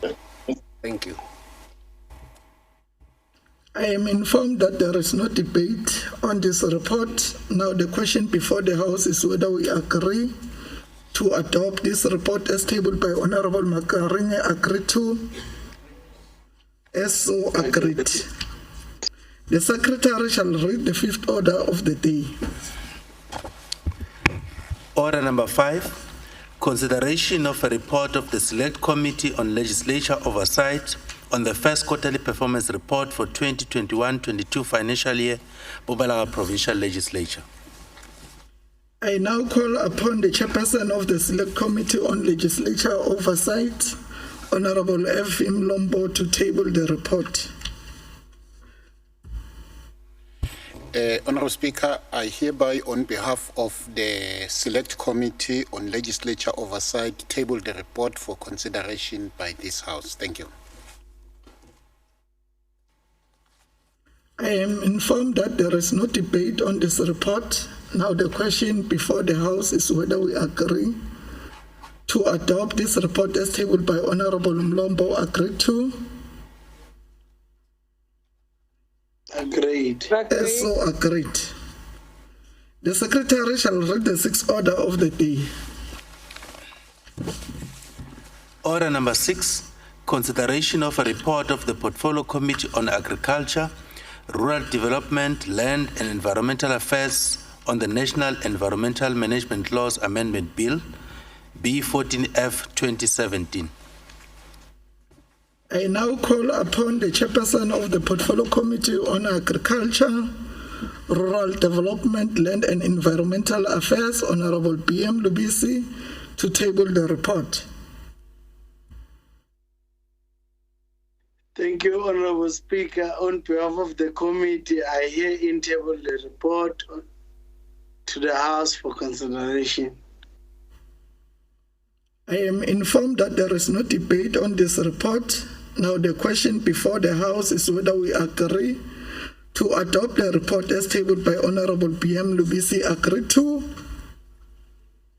Agreed. So agreed. The Secretary shall read the seventh order of the day. Order number 7, consideration of reports of the Select Committee on Women, Youth, Children and People with Disabilities, Public Participation, Petitions and Members' Legislative Proposals. 7.1, Women's Parliament held on the 26th of August 2021.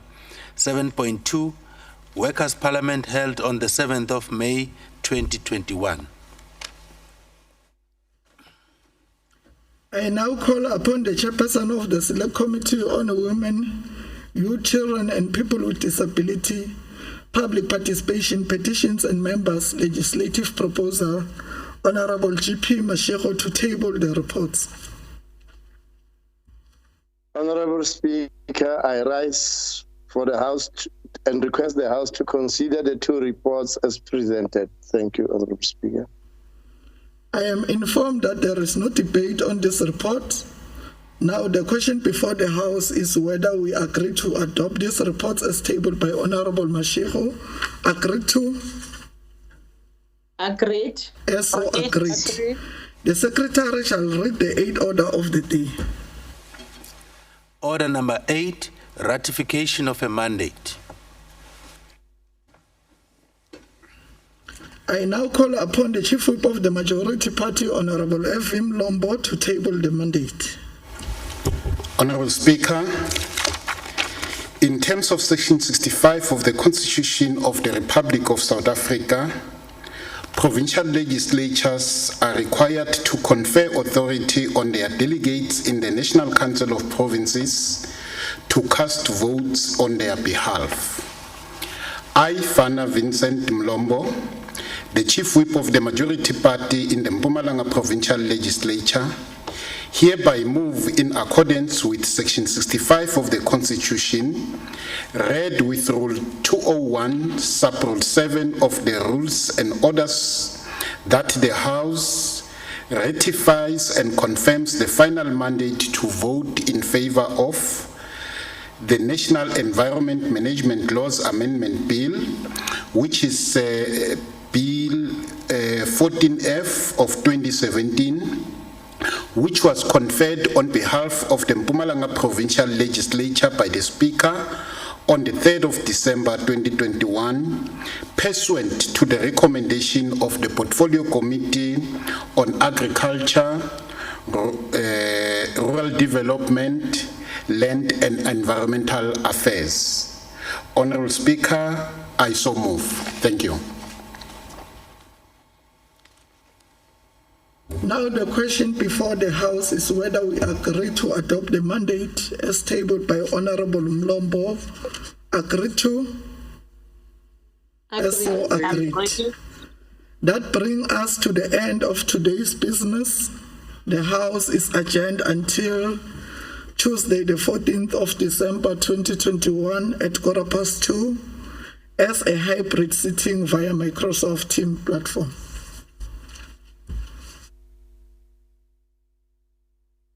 Malibongwe. Thank you, Speaker. Goodbye. Kamala Makoskas. That's not closing party. Still end function, Speaker. Still end your function.